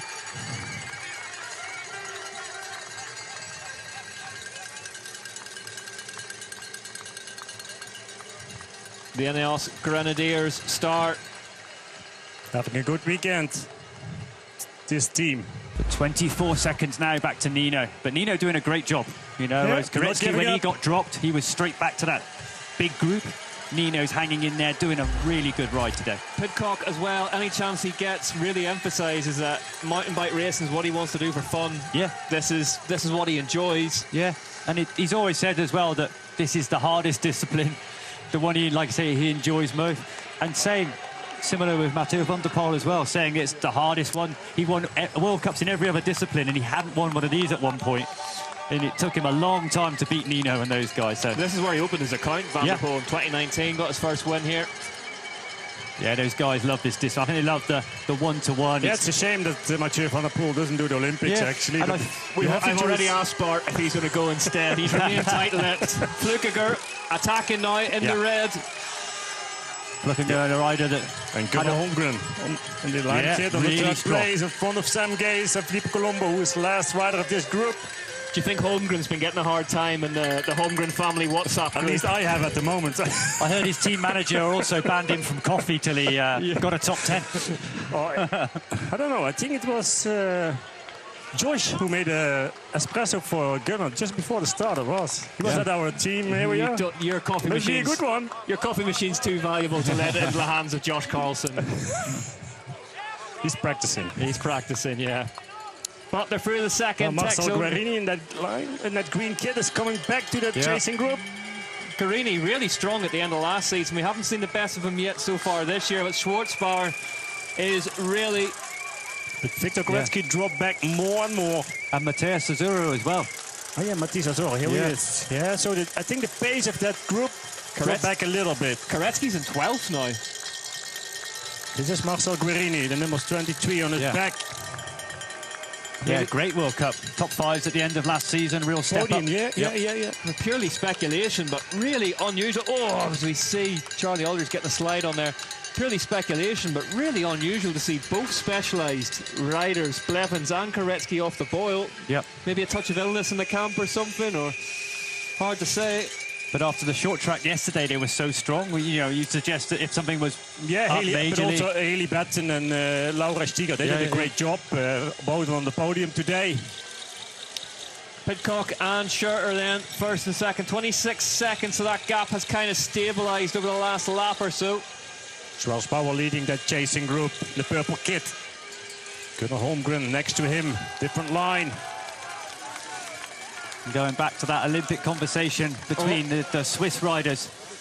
You know, we got 3 in this front group at the moment, nothing secure yet. Mateusz Plücke having an awful time in Brazil, right on the back foot, and thinking, well, the only way he's going to get his spot, the silver medalist at the last games, would be to win this race or something close. But Gear's in trouble on that climb. Aldridge just heads to the right-hand side, gets up a bit more smoothly. So a couple of more races going on in this race.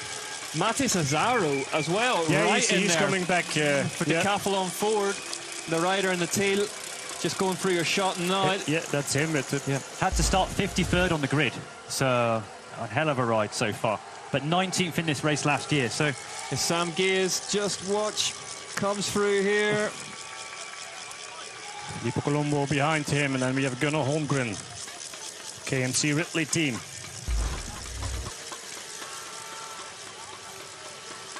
And they blip on through this slightly flatter descent. Almost the hour mark.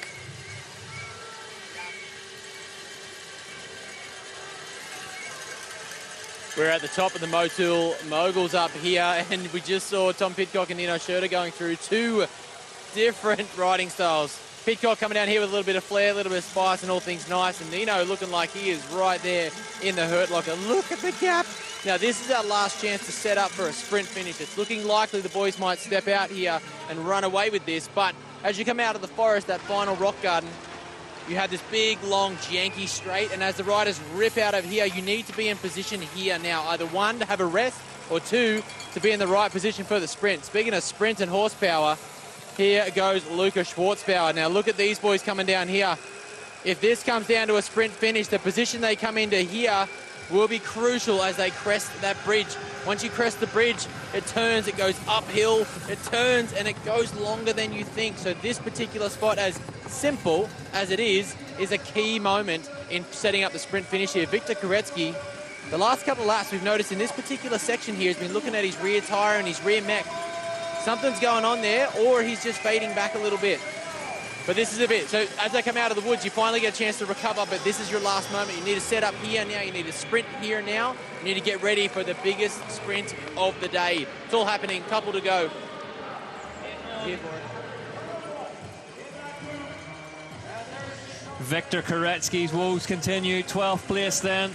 We're going to get a time gap to the front of the race for the man who leads the overall points leader.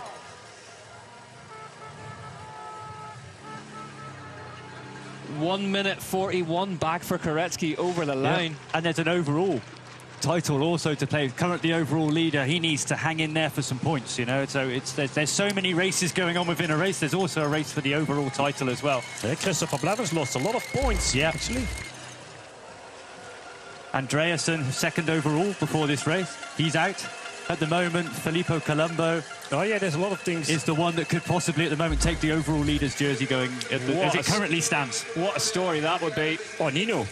Oh, Nino, yeah. Probably that's his main goal, the 10th title for him this year, maybe. Christopher Blevins still in 39th.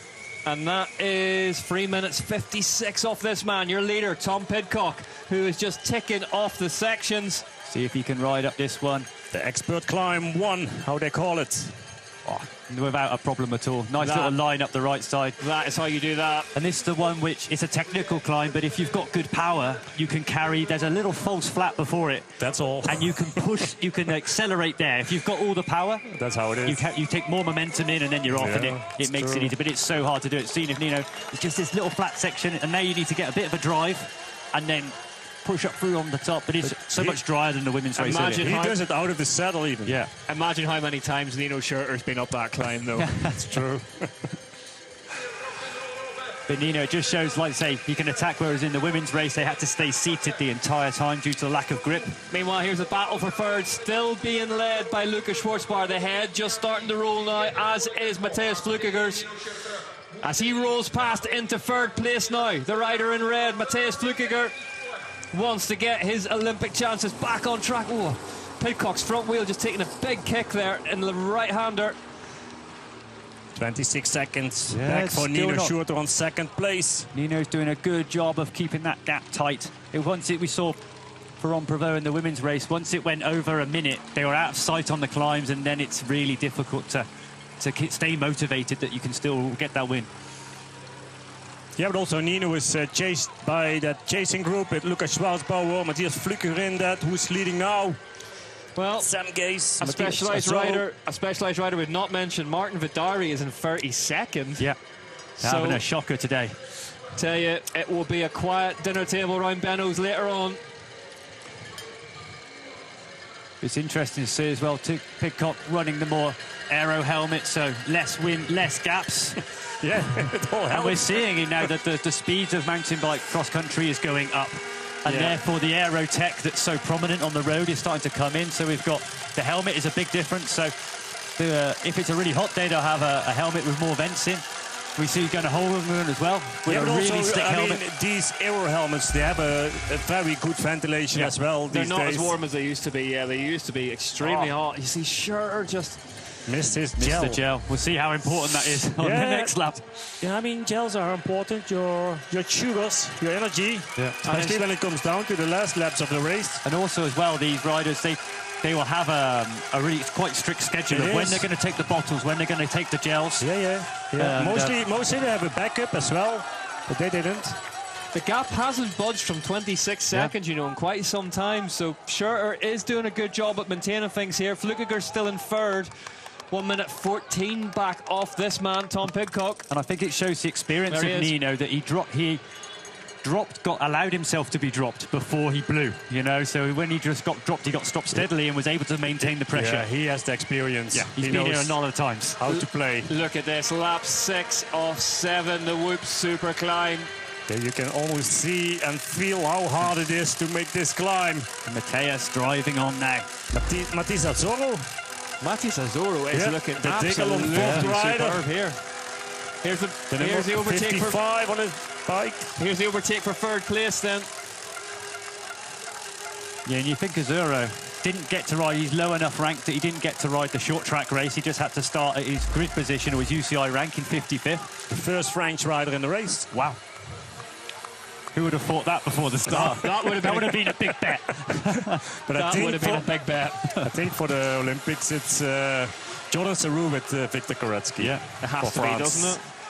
Gunnar Holmgren, here he is. No Adrien Boischy here this weekend. Holmgren as well now. Just starting to drift to the back of that group. Aldridge as well, recovering a bit. Haverly paying the price for that hot pace at the start. I wonder if Haverly can find a second wind here, you know. Sometimes he has. Sometimes he does in races, comes good towards the end. A bit like Haley Batten. Definitely Pidcock has it. Pidcock just has a complete race wind, doesn't he? Yeah. He doesn't have a second Koretsky.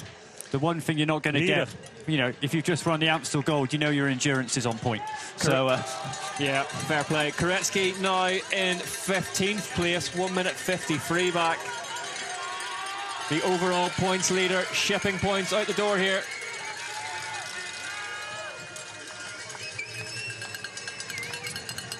So, our in-house statsman, Martin Whiteley's been on to point out that if Nino finishes second today, it will be his 79th cross-country Olympic podium.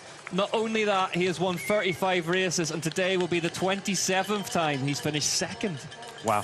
And his hit rate of podiums to start is something crazy, isn't it? Like 60-70%. Yeah, 61 point something. 61%. Yeah. Absolutely unbelievable. But look at Mathias Flukiger taking this one on. Yeah. Is that his Olympic ticket? Matisse Azzurro is in 4th place. And Colombo has drifted back out of that front group. Who would be a Swiss Olympic selector? Yeah. What a job that must be. What happened with smile over at the team there from Mathias Flukiger. Yeah, so Felipe Colombo back to 13th now. Podium in the first 2 races in Brazil. So it's crazy how the top riders in Brazil, some of them have really struggled to translate that form 5 weeks later into Europe. Yeah, it's true. Maybe sometimes you come into those first races fully 100% of your best, and it's very hard to hold that. Another rider coming in at maybe 85-90% and is building through into the summer races. But how fickle that form is and how difficult it is to hold and manage is a real puzzle for cross country. The performance, no spoilers, the performance we saw from Pauline Farmer. Gunnar Holmgren overtaking Sam Gaze. Bart Brengens has come alive in the commentary booth all of a sudden. I'm more than alive. Already for 1.5 hours almost. Another Red Bull. You can see in front of me. Mathias Flukiger, superb on the descent, as ever. Wow. Yeah. What a ride this is from Matisse Azzurro. I say he got form on the course last year, top 20, but yeah, to turn that into a top 5 today, different thing. Similar, we saw Candice Leal in the women's race for 6th place, you know. Yeah, very consistent all the time. Never came back actually to that chasing group for the 5th place. But ridden their own race. Because they were so far back in the group, they weren't tempted to go with that early pace. And it was actually Mona Mitterwald who finished 7th, her teammate of K-Pipik. So it was 6 and 7 in the race. That turbo diesel power ticking in. They did K-Pipik together earlier this year. It's such a tough track, this. You are right. Sometimes just ride in your own race, at least you have. But I think it's so technical and so unrelenting. Other than that start-finish there, you're on the gas all the time. You're either climbing routes, climbing rocks, or descending. When you blow here and you have a bad patch, you go really slow. You know, some tracks you can roll round, but not here. Look at these two guys flying down. Matthias Flückiger leading. Matisse Azoro close to him. Yeah, Matthias so fast on the descents. Crazy loose. He is. So head down back towards the arena now. Tom Pidcock. It's still 26 seconds to Nino. You know, I thought that gap would have been growing out and out and out, but it's stabilising, sitting there at that kind of 25, 26 seconds. But it's also more to the 3rd place, to Matthias Flückiger at the moment, 1 minute and 9 seconds. Stabilised as well. One more lap, final lap. Final lap for Tom Pidcock, crosses the line. Is he going to go 4 in a row in cross-country Olympic World Cups in Nové Město Namarave? The GOAT, the greatest of all time, Nino Schurter's in 2nd place, and he's matching him. 26.5k average from that circuit. Round here. They're on fire. I tell you what, I've seen some big performances from Nino Schurter over the years. Yeah. Hard to remember a more impressive one than this. 26 seconds back, and he is just He's level pegging with Pidcock. This is still on. Yeah. We always say in cross-country racing, you're only ever 1 puncture away from a lead evaporating. And yeah, the lap times, they dropped back a little bit also for Thomas Pidcock. His fastest lap time, 10:09, but now the last lap was 10:54, actually. And we saw in Arasha as well. When Koretsky dropped his chain, it's not over till it's over. And no. Benno in the pre-show had his interview, Specialized manager, and said, that's a classic example if you never know in XC. Guarini is back with these. Flückiger had to take a double take over his shoulder there.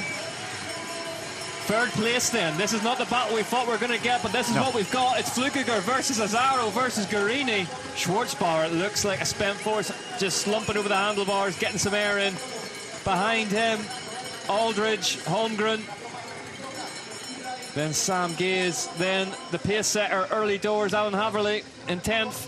And we saw Marcel Guarini as well. He finished last year with a podium, but missed the first 2 races in Brazil. So a lower grid position coming through again, riding his own pace in his own race. Nino Schurter. Still looking solid. What can he do? It's 25 seconds now. He's taking a second back. It's a long road, but we know that Pidcock hasn't been quite happy with the front end of that Pinarello. He's been adjusting the fork and working at something, so you never, ever know in this sport. The final lap here in Nové Město Namarave. And if it serves up half the drama of the final lap in Arasha, it'll be worth watching. Tom Pidcock stands on the pedals. One of the first time we've really seen him out of the saddle since that attack that saw him cruise to the front of this race past Victor Koretsky. And I just saw Koretsky coming through now. Just saw the start-finish line, 15th.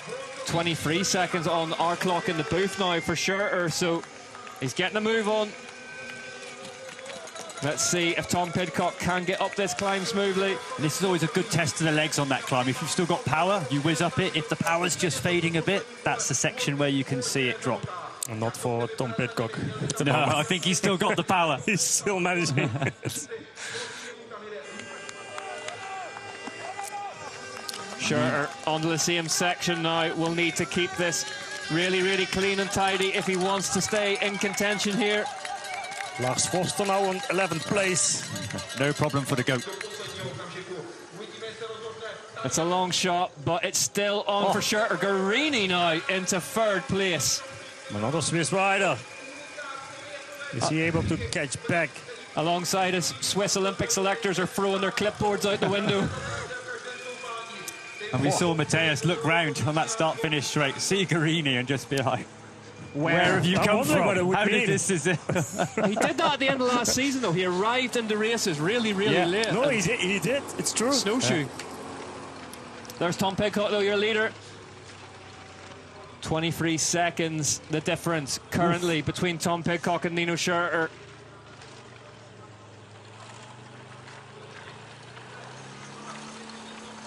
"23 seconds on one of the roughest, most technical tracks in mountain biking. On the final lap, here is the move then that saw Marcel Guarini take 3rd place. That's your favourite bit of Pac-Man racing. Of this chasing group, you mean? I mean, when it comes down to a sprint finish of that group, I think Matthias Flückiger, he will manage it. But it's a big climb for Pidcock now. This is the last. We got 2 climbs left. This is a big one. You know, if you can get up this one, but you can see Nino's well in shot. And Nino will be able to see him. And on this climb, it's 22 seconds. It's 22 seconds on my clock. Nino out the saddle, attacking, sprinting. It is a bit deceptive, this camera angle, but the GOAT has acquired his target. He's still in vision for him. Yeah. And that makes such a difference if you can see the rider in front of you. Mentally, it gives you such a boost. Saddle and attacking this climb. You can read the body language of the rider in front of you if you can see him. 19 seconds now. Is Nino Schurter about to pull off one of the most remarkable wins in his career? It's a big ask, but if there is a rider on this earth capable of doing it, it's that man. He kept put the pressure on him. Tom Pidcock, the facial expression hasn't changed. He will be getting the word that Nino Schurter is on his way. Schurter roared on, as he is at every track all over the world. But he has 2 main climbs to do it. They crest this false flat, long descent, and then you have the favourite one for Pidcock, where he's attacking the big road climb. Again, you can see the Nino will be able to see Pidcock in that section, and then the last really gnarly, but Guarini attacking now. Marcel Guarini, Perdix's Performance Race Team. Matthias Azoro behind him. Matthias Flückiger is there. But before the start, if we would have said that Guarini and Azuro would be 3rd and 4th, I would have said no. I think these days everything is possible. Yeah, the strength in depth and how close all these riders are. Holmgren here. Yeah. 8th place for him. What a race this is. World Cup performance so far. Alan Hadley 9th, Sam Gaze is there, 10th.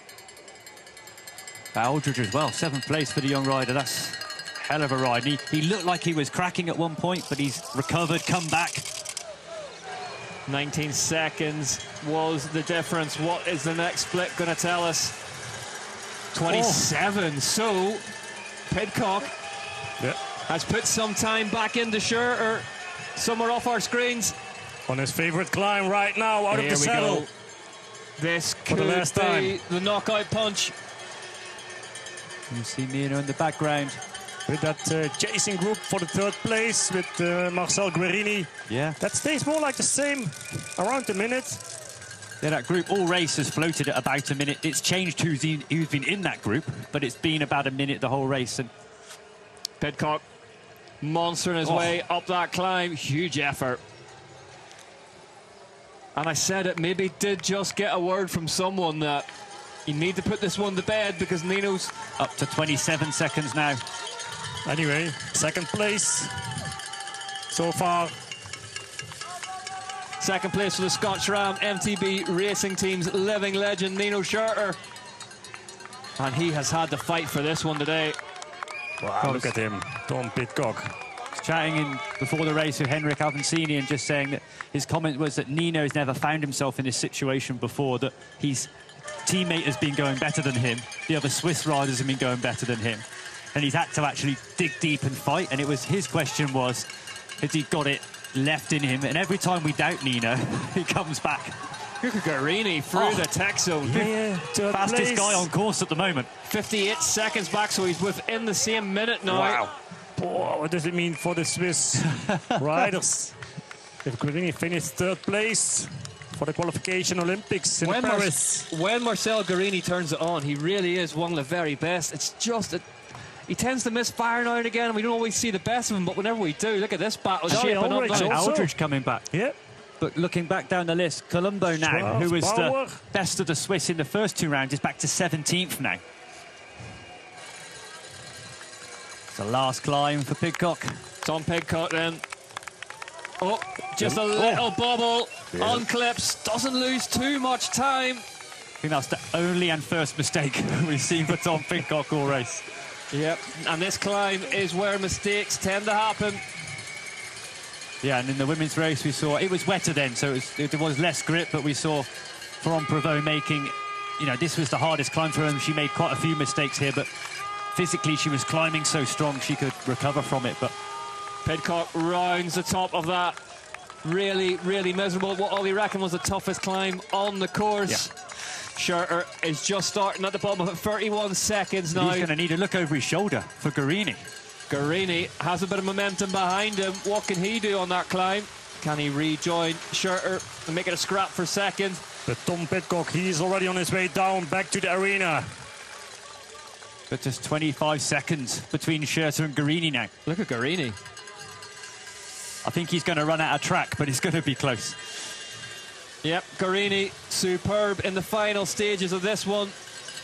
But no one is going to get across the gap built by Tom Pidcock early doors in this one. Victor Koretsky's in 20th now, the UCI World Cup overall points leader. So hemorrhaging points at the minute, Koretsky. To Nino Schurter, the rider, in second place. But what a performance for Tom Pidcock here in this race. Oh, that's it. Last rock section. That was the last flat position, you know. It's so great to see that he loves mountain biking. Yeah. He's a multidiscipline cyclist, cyclocross, road, mountain bike. And it's great his participation when he comes back to the sport. He's always there. He delivers. He doesn't just roll around. This man does what he does best. He wins bike races. Tom Pidcock heads towards one of his favourite places, the start-finish straight of the Visoshina Arena, and clears the bridge with good measure. Tom Pidcock is about to make it a fantastic 4 in a row for Tom Pidcock in Nové Město, Namarave. Absolutely undisputed. They never got near him. Tom Pidcock makes it 4 on a bounce. In Nové Město, Namarave, cross-country Olympic distance. Huge, huge ride from the UCI world champion, Nino Schurter. Had to grit his teeth, had to dig deep, but there's still plenty of fight left in the goat. Best we've seen of him so far this season. Schurter takes a bow. Second place, look who's in third. What? Marcel Guarini celebrates. Third place. Behind him, Charlie Aldridge. Just. I think Charlie Aldridge had it. Squeaks home in fourth place ahead of Matthias Azoro. Behind them. Matthias Flückiger, 6th place, just missed the podium. Great ride from Flückiger. Schwarzbauer, an emotional one today for him. Look behind them though. The man beside me in the commentary booth is celebrating. What a result for Gunnar Holmgren. Imagine being the guy who signed him. 8th place for Gunnar. Alan Haverly did so much of the pace set in early doors, crossed the line in 9th, and then Lars Forster home in 10th place, and there's a sprint behind him. Sam Gaze against Julian Schelp. 11th for Gaze.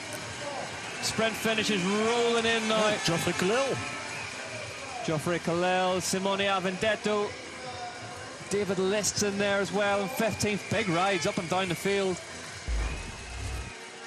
Oh, Justin, no more. He did the bridge. There we go, 5 when you include that. Junior win. In the short track, excuse me. But 4 cross-country Olympic wins for Pidcock. Nino Schurter. They never get easier. The talent keeps on rolling through. And every year, Schurter asks bigger and bigger questions, but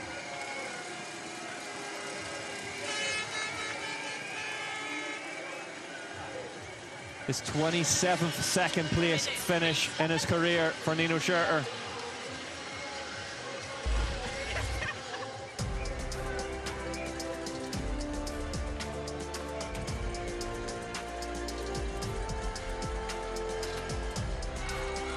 Tom Pidcock. Super aggressive on the first couple of laps. Got in front and then kept going. The smallest of bobbles and unclips. Makes it across the bridge, and we are going to hear from the UCI Cross Country World Champion now. He's down there at the finish. Tom Pidcock, welcome back to the Mountain Bike World Cup. What a spectacular performance. Tell us about it from your perspective. Yeah, next time I need to practice some starts before I start on the front row so everyone can see how bad it is. But yeah, once I got going, it was... yeah, then I just got to the front and find my own pace, you know, and that was important on this track. It's so many lines, and every lap I was just taking a different line, to be honest, everywhere. And yeah, I think I can be quite pleased with that for my first race of the year. Obviously, when I'm putting big hours in on the road, it's quite different to come here and smash it for an hour and a half. So I think I can be pretty pleased with that. The pace at that first lap, I mean, you were one of the only riders to survive that intense pace from the first lap. How difficult was it to recover from that and settle into your own pace you talk about? Yeah, did anyone tell them it was XCO, not XCC? I don't think so. They just went full gas from the gun. Yeah, I think, well, you saw that Nino was the only one who kind of survived that. So, yeah, maybe they'll learn from that. Well, mate, it's great to see you back on the top step with the rainbow colours. Congratulations. Thank you very much. Tom Pidcock continues to blow our minds. What an unbelievable performance yet again in Nové Město. He makes it 4 in a row. This is truly a special rider. We are watching his career unfold with increasingly awed expressions on our face. Henry, how did you feel watching that? Well, it was almost like annoyingly good, like his performance. He was so good, he was so clean everywhere. He was calm during the beginning of the race. The start was super nervous. I think there was so many things involved today on this race. So the nerves were really, like hot and tight early on in the race. And he was calm and collective. He waited a little bit and then he started to do his thing, He just started to set a new type of riding, a new type of tempo. And it was almost like a mix of pleasure and boring race, because he was so good. Was quite something. Even if Nino was fighting so hard, he showed some real grit today from the goal. Was inspiring to watch how much he was trying to put pressure on Pidcock. But the young lad, the reigning world champion, the reigning Olympic champion, he had just one gear more today.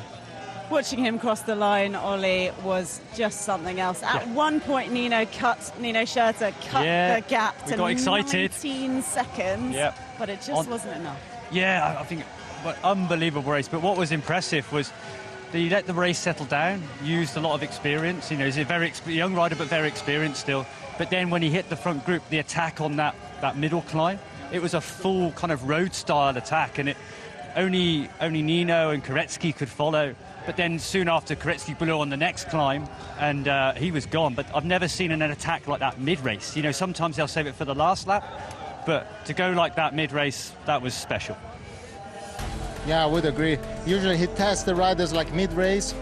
We can see the pace early into this race was just insane. Was so high, big field, fast course, a massive nasty crash early on into this race. And as we took over, we saw Nino pushing the pace. I think there was a part of it that the front riders are aware that Pidcock's in it. He'd had a bad start, so they took it upon themselves to drive it at the front and make life hard for him. But once he got onto that front group, they looked around, the pace slowed a little bit. We saw Koretsky come to the front. Haveli had a good go. But it was Nino was driving. Andreasen, mechanical today, having an absolute nightmare in DNFing. So what it did mean as well, the race within a race, the Brits and the Danes, the Brits got that 2 spots again. So back on it. But this was the big attack. Dropped the watts on this climb. It was only Koretsky that Nino can follow, but then Koretsky soon after it broke.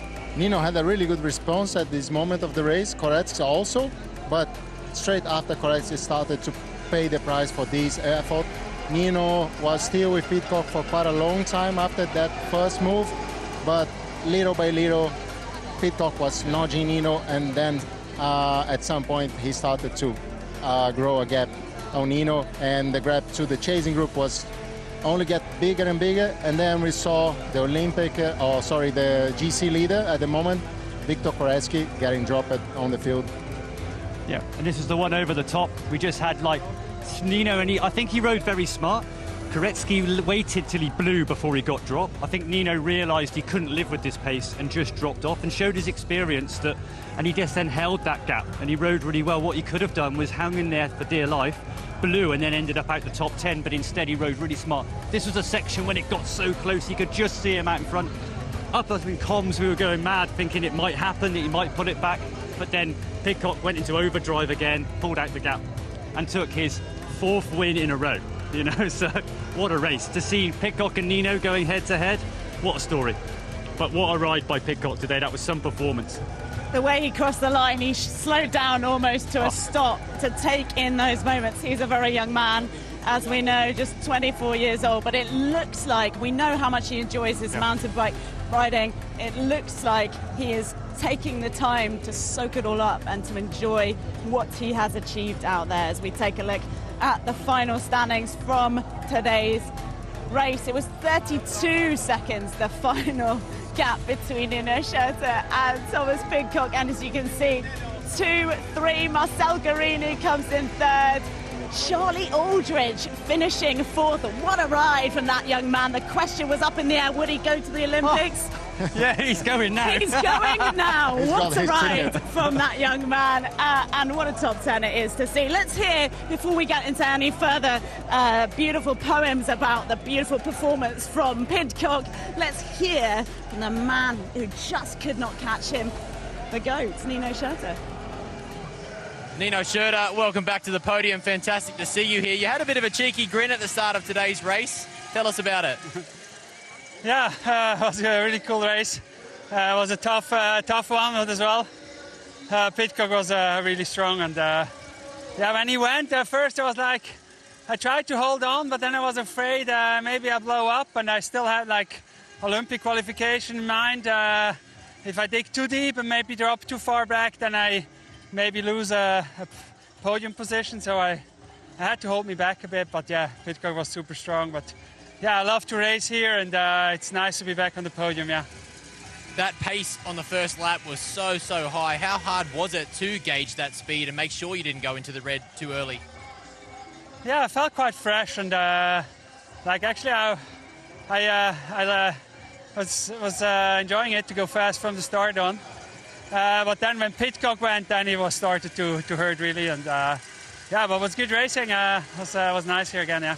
Congratulations, fantastic to see you back up here. Thank you. Nino Schurter, he felt quite fresh. Well, he knows himself so well, he's so experienced, and also he can read the race, I think, like nobody else.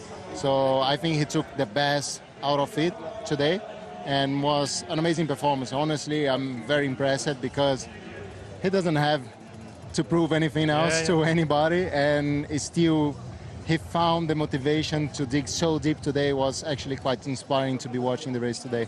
It was inspiring. I spoke to him after the short track yesterday, and he was 8th, but you could tell he was excited. He was looking almost he wanted to start today's race straight afterwards. You could tell he had that fight. Had such a tough time to start the season with illness and crashes in Brazil, and to come back, like Henry said, it just shows the strength of that guy. You know, he doesn't need to do it. He does it just because he loves the sport.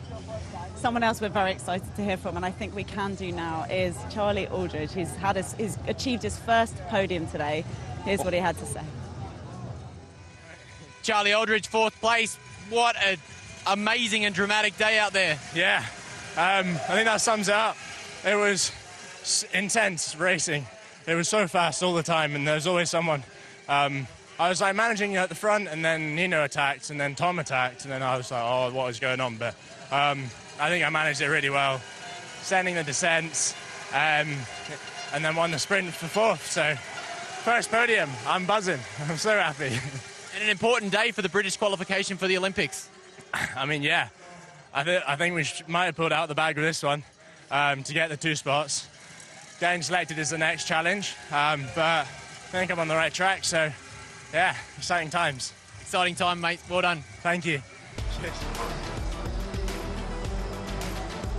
Charlie Aldridge putting a shift in here in Nové Město, finishing fourth after Marcel Guerini, and with Matías Azaro as well claiming his first podium in fifth. Guys, wow. We just ran, so I'm going to let one of you talk. Say something about that this. Third lap that Tom Pidcock, the fastest lap of the race, mid-race, 10:09. I mean, unbelievable that attack he put in.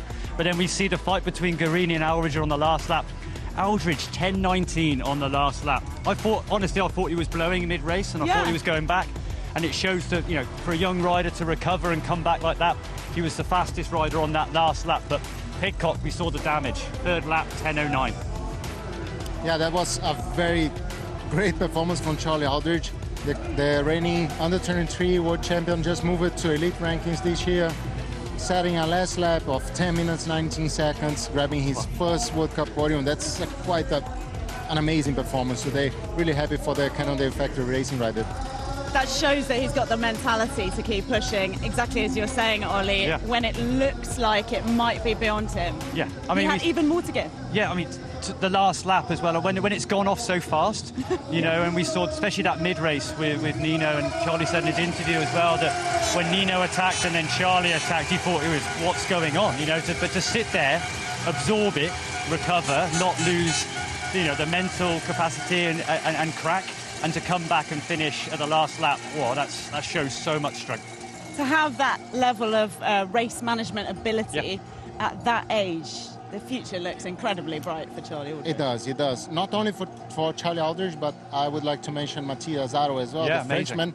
Also his first time on World Cup podium, so two young riders, new generation, and they were both like hanging in there, you know, at times during mid-race. So that's very important, you know, like this mentality to I'm here to suffer and I'm here to fight until the finish line. So it was great to watch today. But yeah, when you're looking at the podium as well, we've got the two of the best guys in the world historically as well. But then we've got Guerini, Azaro, Aldridge. I mean, who would have put those three guys on the podium before we started today? And it just shows the strength in depth in mountain biking, the sport. And for us as well, and fans, I'm a fan. It just shows, you know, you don't know who's going to race. It's so intense. Rick said something on commentary along the lines of Nové Město doesn't respect reputation. No. And it's something that we saw last year as well when Pedersen and the women broke through and took her first win here. Yeah. What is it about this place that allows these things to happen? I think it's the races, it's intense, it's technically difficult, but it's not necessarily physically the hardest. It hasn't got the biggest hills, so it keeps the race quite tight, and it does enable riders to come back that have had maybe slower starts. And we're showing Guerini, and this is the sprint for Guerini taking third, the sprint for Aldridge and Azaro. Aldridge just nudging it. Oh. But you're not going to beat Aldridge in a sprint. That's not going to happen. He's a big lad. And the big question mark, what is happening now with the Swiss cycling team? Yeah. Who is going to Paris? We still don't know. Guerini then finishing in that position. Yeah, so Colombo, who was the favourite, two podiums, had a shocker at the end of today. I don't know if he had a mechanical or whether it's just a physical issue, but dropped out the top 15 having riding. Guerini coming through into third place. Matías Fluckinger coming back through as well. So all of a sudden they've gone from, it's kind of sorted, to all of a sudden just blown apart again. And I mean, there's so many races within races today. And if you think, let's say it was a mechanical, is that something that they might take into account? When The selectors do, you know, but it's, I think it's a difficult one. It's part of mountain bike racing is preserving your equipment. I mean, I think it's a selection process. It's run over these first three races, the two in Brazil and here, so I think it's evening out those performances. But someone like Nino was on the back foot after Brazil, pulled one out the bag today. Guerini, who missed the first two races in Brazil, pulled a ride out the bag today as well. So, yeah, the Swiss have got that's going to be a busy meeting. Yeah, if you're on the Swiss selection committee, based on what you've seen today, Henry. I'm not the guy to comment on that. No, I think it's quite critical because there's also the conflict of ages. So Nino, it's older. He's going to probably his last Olympics. So what do you do now? You favor the new generation of Colombo, Guerini, or you go to experience, or you go 50-50? It's a hard call. And speaking about the mix of youth and experience, the podium is taking place behind us, and the crowd is giving their all to celebrate what these young men have achieved, and indeed these slightly older men. Yeah, and like we said before, we get asked to do a top 5 prediction before the week, and there was no Azuro in that. There was no Aldridge. There was definitely no Guerini. So, yeah, we've all proved to be pretty wrong. It's beautiful to see someone get on their first, but both of these two young men get on their first podium, because they almost look a little bit sheepish, Henry. They sort of look a little like, oh, okay, the flowers, and they keep cheering, you know? But this is a man who has experienced this in under 23, so... No, I think it's special when you do really well on elite level. It's a different game, it's a different type of feeling of achievement, and Charlie Aldridge is going to be a happy man tonight. Yeah, and Marcel Guerini, third place. He had a podium at the end of last season in, I think, in snowshoe, and also Mont Saint Anne as well. So he had a great end of season. Missed Brazil, so came back into it. But yeah, for the Bix riding, it's great to see some of the smaller teams gracing the podium as well. Bix is a smaller team, and it's good seeing Decathlon Ford as well. And with perhaps the biggest cheer of the day, here comes Nino Schurter. Hear that noise for the gold. Yeah, I mean, this is why this makes this place so special. You saw where Tom Pidcock finishing. The stadium is full of the noise here, particularly in... I remember Jaroslav Kulhavy winning here, the Czech rider. Oh, my Lord, it was so loud. And Pidcock today, it's such a special place, having a full stadium to finish in. Normally, we finish in a field somewhere, not in a stadium on an athletics track. So, yeah, it's cool. But, yeah, Nino, what a ride. And here comes Tom Pidcock. What more can he do in this world? So, I mean, he's won Olympic champion, world champion, but this was a pressure ride for him today. He's only probably going to be at this World Cup. There's possibilities that he may be in Crans-Montana in Switzerland, but those will be the only races before the Olympic Games. So if he'd have had a poor race today, all of a sudden you've missed an opportunity to fine-tune your performance, your equipment. So I think that's a big... And we think Ineos wins and women. Both world champions, and they both win with Pauline Ferrand-Prévot and Pidcock. So big statement from that team. Yeah, huge performance from Pauline Ferrand-Prévot early on. If you didn't catch it, you can go back and watch that one on catch-up, although Ollie's rather ruined the surprise of who wins. My bad. The interesting thing about Tom Pidcock, and perhaps we'll get a chance to ask him about it in a moment's time, is that he said he needs to keep going with all this variety, because otherwise he feels like if he's getting bored, he's not going to be competing as he can. Yeah, and I think he's done it his whole life. You know, he's been competing in cyclocross, road and mountain bikes since he was a youth rider, you know, under 16, and it's worked. So I think when he's gone to a team and people, maybe management, have tried to change the direction of his career, he said, well, look, actually, if I'm still doing well, and, you know, he's won a road classic this year, now the mountain bike race, next stop, Tour de France, you know, but if he's winning, then why change it? Yeah, Amstel Gold last month, and then doing this here, impressive in just a whole nother way. I mean, of course, he's won 4 in a row now, so he talked about not wanting to keep doing things consistently. It seems like he enjoys this so much. You said often that he enjoys mountain bike so much. He still enjoys like racing mountain bike and chasing those wins and big goals.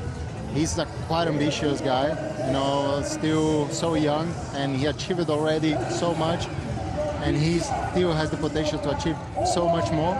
And, you know, at times to me it's almost like I wonder how long he's going to be motivated to race on that level without feeling that he's getting something new, without feeling that he's setting a new benchmark. So to me, the feeling I get, you know, watching him riding was a very important test to him, and he won a World Cup wearing the rainbow stripes, so that's quite something. And it's still, you know, like he feels almost like not so emotional about it. So I wonder about that. You know, he's so good, he can win races, you know, with such a dominance that at times that's even a challenge to the athlete. Bart Brentjens has come back in. Hello, Bart. I didn't even see you on the end there. We were focusing on the podium, which is going on behind us. Victor Koretsky still leading the way at the top of the men's elite standings. number one, number two. We've seen them do this many times before. We are sadly going to have to, behind this, lose Henry Amaccini. You are free to go. Thank you so much for your brilliant work for us this weekend. It's been so refreshing to hear from you on all of these riders, particularly based on the brilliant performances you had over the course of your career. Thank you, Henry. And we're going to sub you in for Tom Pickup. Well done, mate. Great ride. Tom. In he comes. Not a bad sub. Should we shake hands? I seem to remember last time we were here, actually, you wouldn't let me stand under the umbrella because it was raining and... you put me under the umbrella. Oh, yeah. How are you feeling after that one? We were saying that you felt a little tiny... You looked almost a tiny bit nonchalant crossing the line, but I don't think that's true. I feel like you're really feeling that, though. Oh, yeah, that was tough. I mean, first race of the year on the mountain bike. Well, no, second, but I haven't raced in a long time. And I've done a long training block now. It's always tricky. I always take a race or two to get my race pace, so yeah, the intensity is pretty tough. You've talked before about how you need to keep things fresh, you need to keep riding in different disciplines to keep your mind focused on your task, and you wouldn't want to be, I think you said, a 5-time winner of the Tour de France, something along those lines, but you've won here 4 times. Are you tired of Nové Město? Won it 7 times, actually. Sorry, 4 in a row.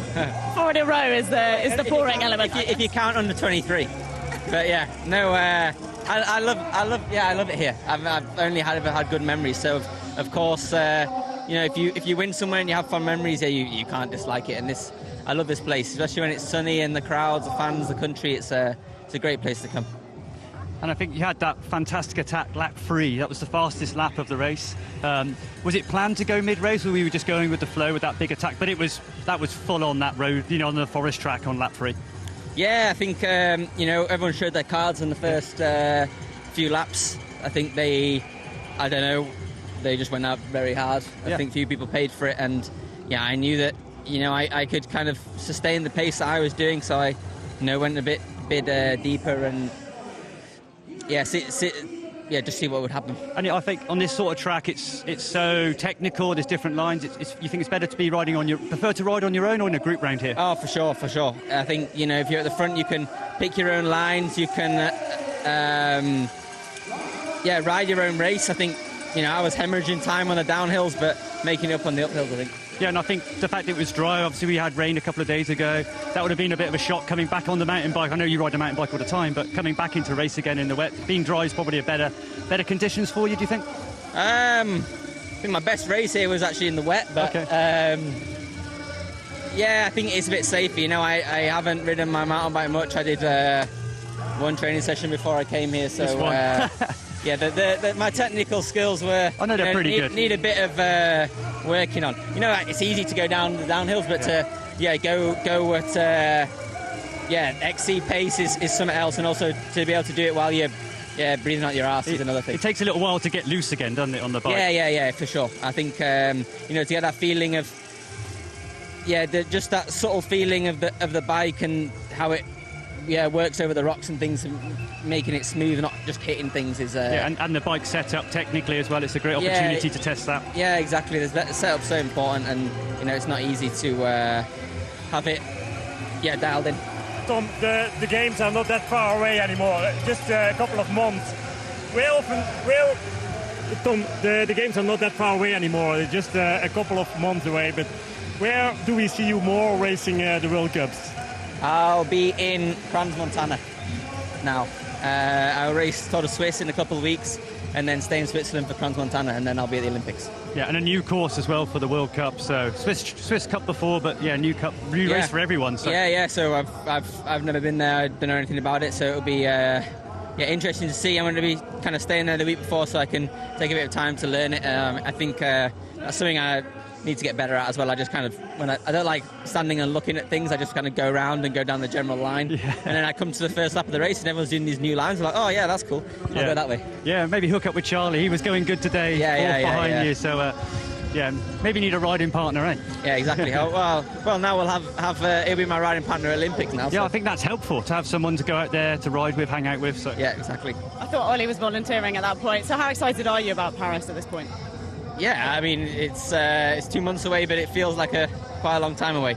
but it's going to come round very quickly. And I think, yeah, you know, that's all the cards are on the table then. And yeah, this game day, I guess. We look forward to seeing what cards you're going to be bringing to Paris. Thank you so much, Tom Pidcock. Congratulations again. We'll see you soon. Thank you. I feel like you could have asked him a few more questions, Ollie. I know you were absolutely fascinated to understand what was going on under the hood, but we must let Bart talk about someone very special who has finished at a high position today. Gunnar Holmgren. I mean, there was so much going on in this race, and even we don't know for Switzerland, for example, who is qualified for the Olympics, but also for Canada. Gunnar Holmgren, the Canadian rider, he had to do a top 12. What he did, he finished 8th, so I was for 1.5 hours. Very nervous in the booth. On the edge of your seat. Yeah, but he managed it quite well. I was really happy how he did it. And also his sister, yesterday, Isabella Holmgren, she qualified for the women for Canada too. So the Holmgren family did their job, what they had to do. And I'm really proud of him. Congratulations to Thank your you, team. But I think we can hear from him now too. Gunnar Holmgren, I mean, you didn't win the race, but what does it mean to finish in 8th place? This was my target race for the first half of the year, and yeah, it's the race that I had the last chance to make it to the Olympics, and I did, I think. So I'm over the moon. I'm so happy. You are not the only one of the Holmgren family. Also, your sister did it yesterday, and now you do it. Yeah, she did it at the only time she could as well, so it feels pretty cool to do it together with her. I mean, tell us a bit about the race. I mean, you had to do it, but you did it also. Yeah, I knew I had it in me. Last year I was up there in Liège and I had a flat in the last couple laps, so yeah, I just replicated the feelings, had a good start, just focused on the process every moment out there, and yeah, it came together today. Congratulations with your Olympic qualification, and enjoy the process, and we will see more of you at the Olympics. Thanks, see you soon. Beautiful to see all of these Olympic qualifying stories play out over the course of this weekend. It's been a key moment for many people in their careers, and it's been celebrated, I think, by Josh Carlson. Oh, you could have said, speaking of beautiful, a donut. I got you a present. It is called a Troni. Thank you so much. Yeah, it's like a cronut donut filled with Nutella. Do you know about this? You better share it. Have you tried one already? Of course I have. This is a local delicacy. I mean, it looks unbelievable. Yeah, and if you don't share it, I'm going to be real grumpy. Thank you so much, You're Josh. welcome. You're always bringing the goodies. It's been great to hang out with all of you this weekend. It's been really cool to see what these riders have been able to achieve here in Nové Město in this iconic place. There is so much mountain bike riding to come. I mean, I can't eat this and tell you about what's to come, which is a little bit annoying. You can have a little bite. This is what's coming up for us on the UCI Mountain Bike World Cup. Leogang is our next stop. That's in a couple of weekends' time in Austria. That's downhill only. And then the first triple header in Val di Sole. I am so looking forward to that one. And we're going to be getting all around Europe before we conclude, as ever, in Canada. And those Canadians coming through for the win to get off for these big, important spots in the Olympics. So yes, we will be back live on Eurosport and Discovery Plus on the 9th of June from Leogang. And we hope to have you there. We do need to get us off there because Josh is about to devour all of this. And if we don't leave, I probably won't get a look in. Gents, it's been a delight. This has been such a special weekend on the OCI Mountain Bike World Cup. We have loved having you with us. Thank you for joining us here. We'll see you in 2 weeks.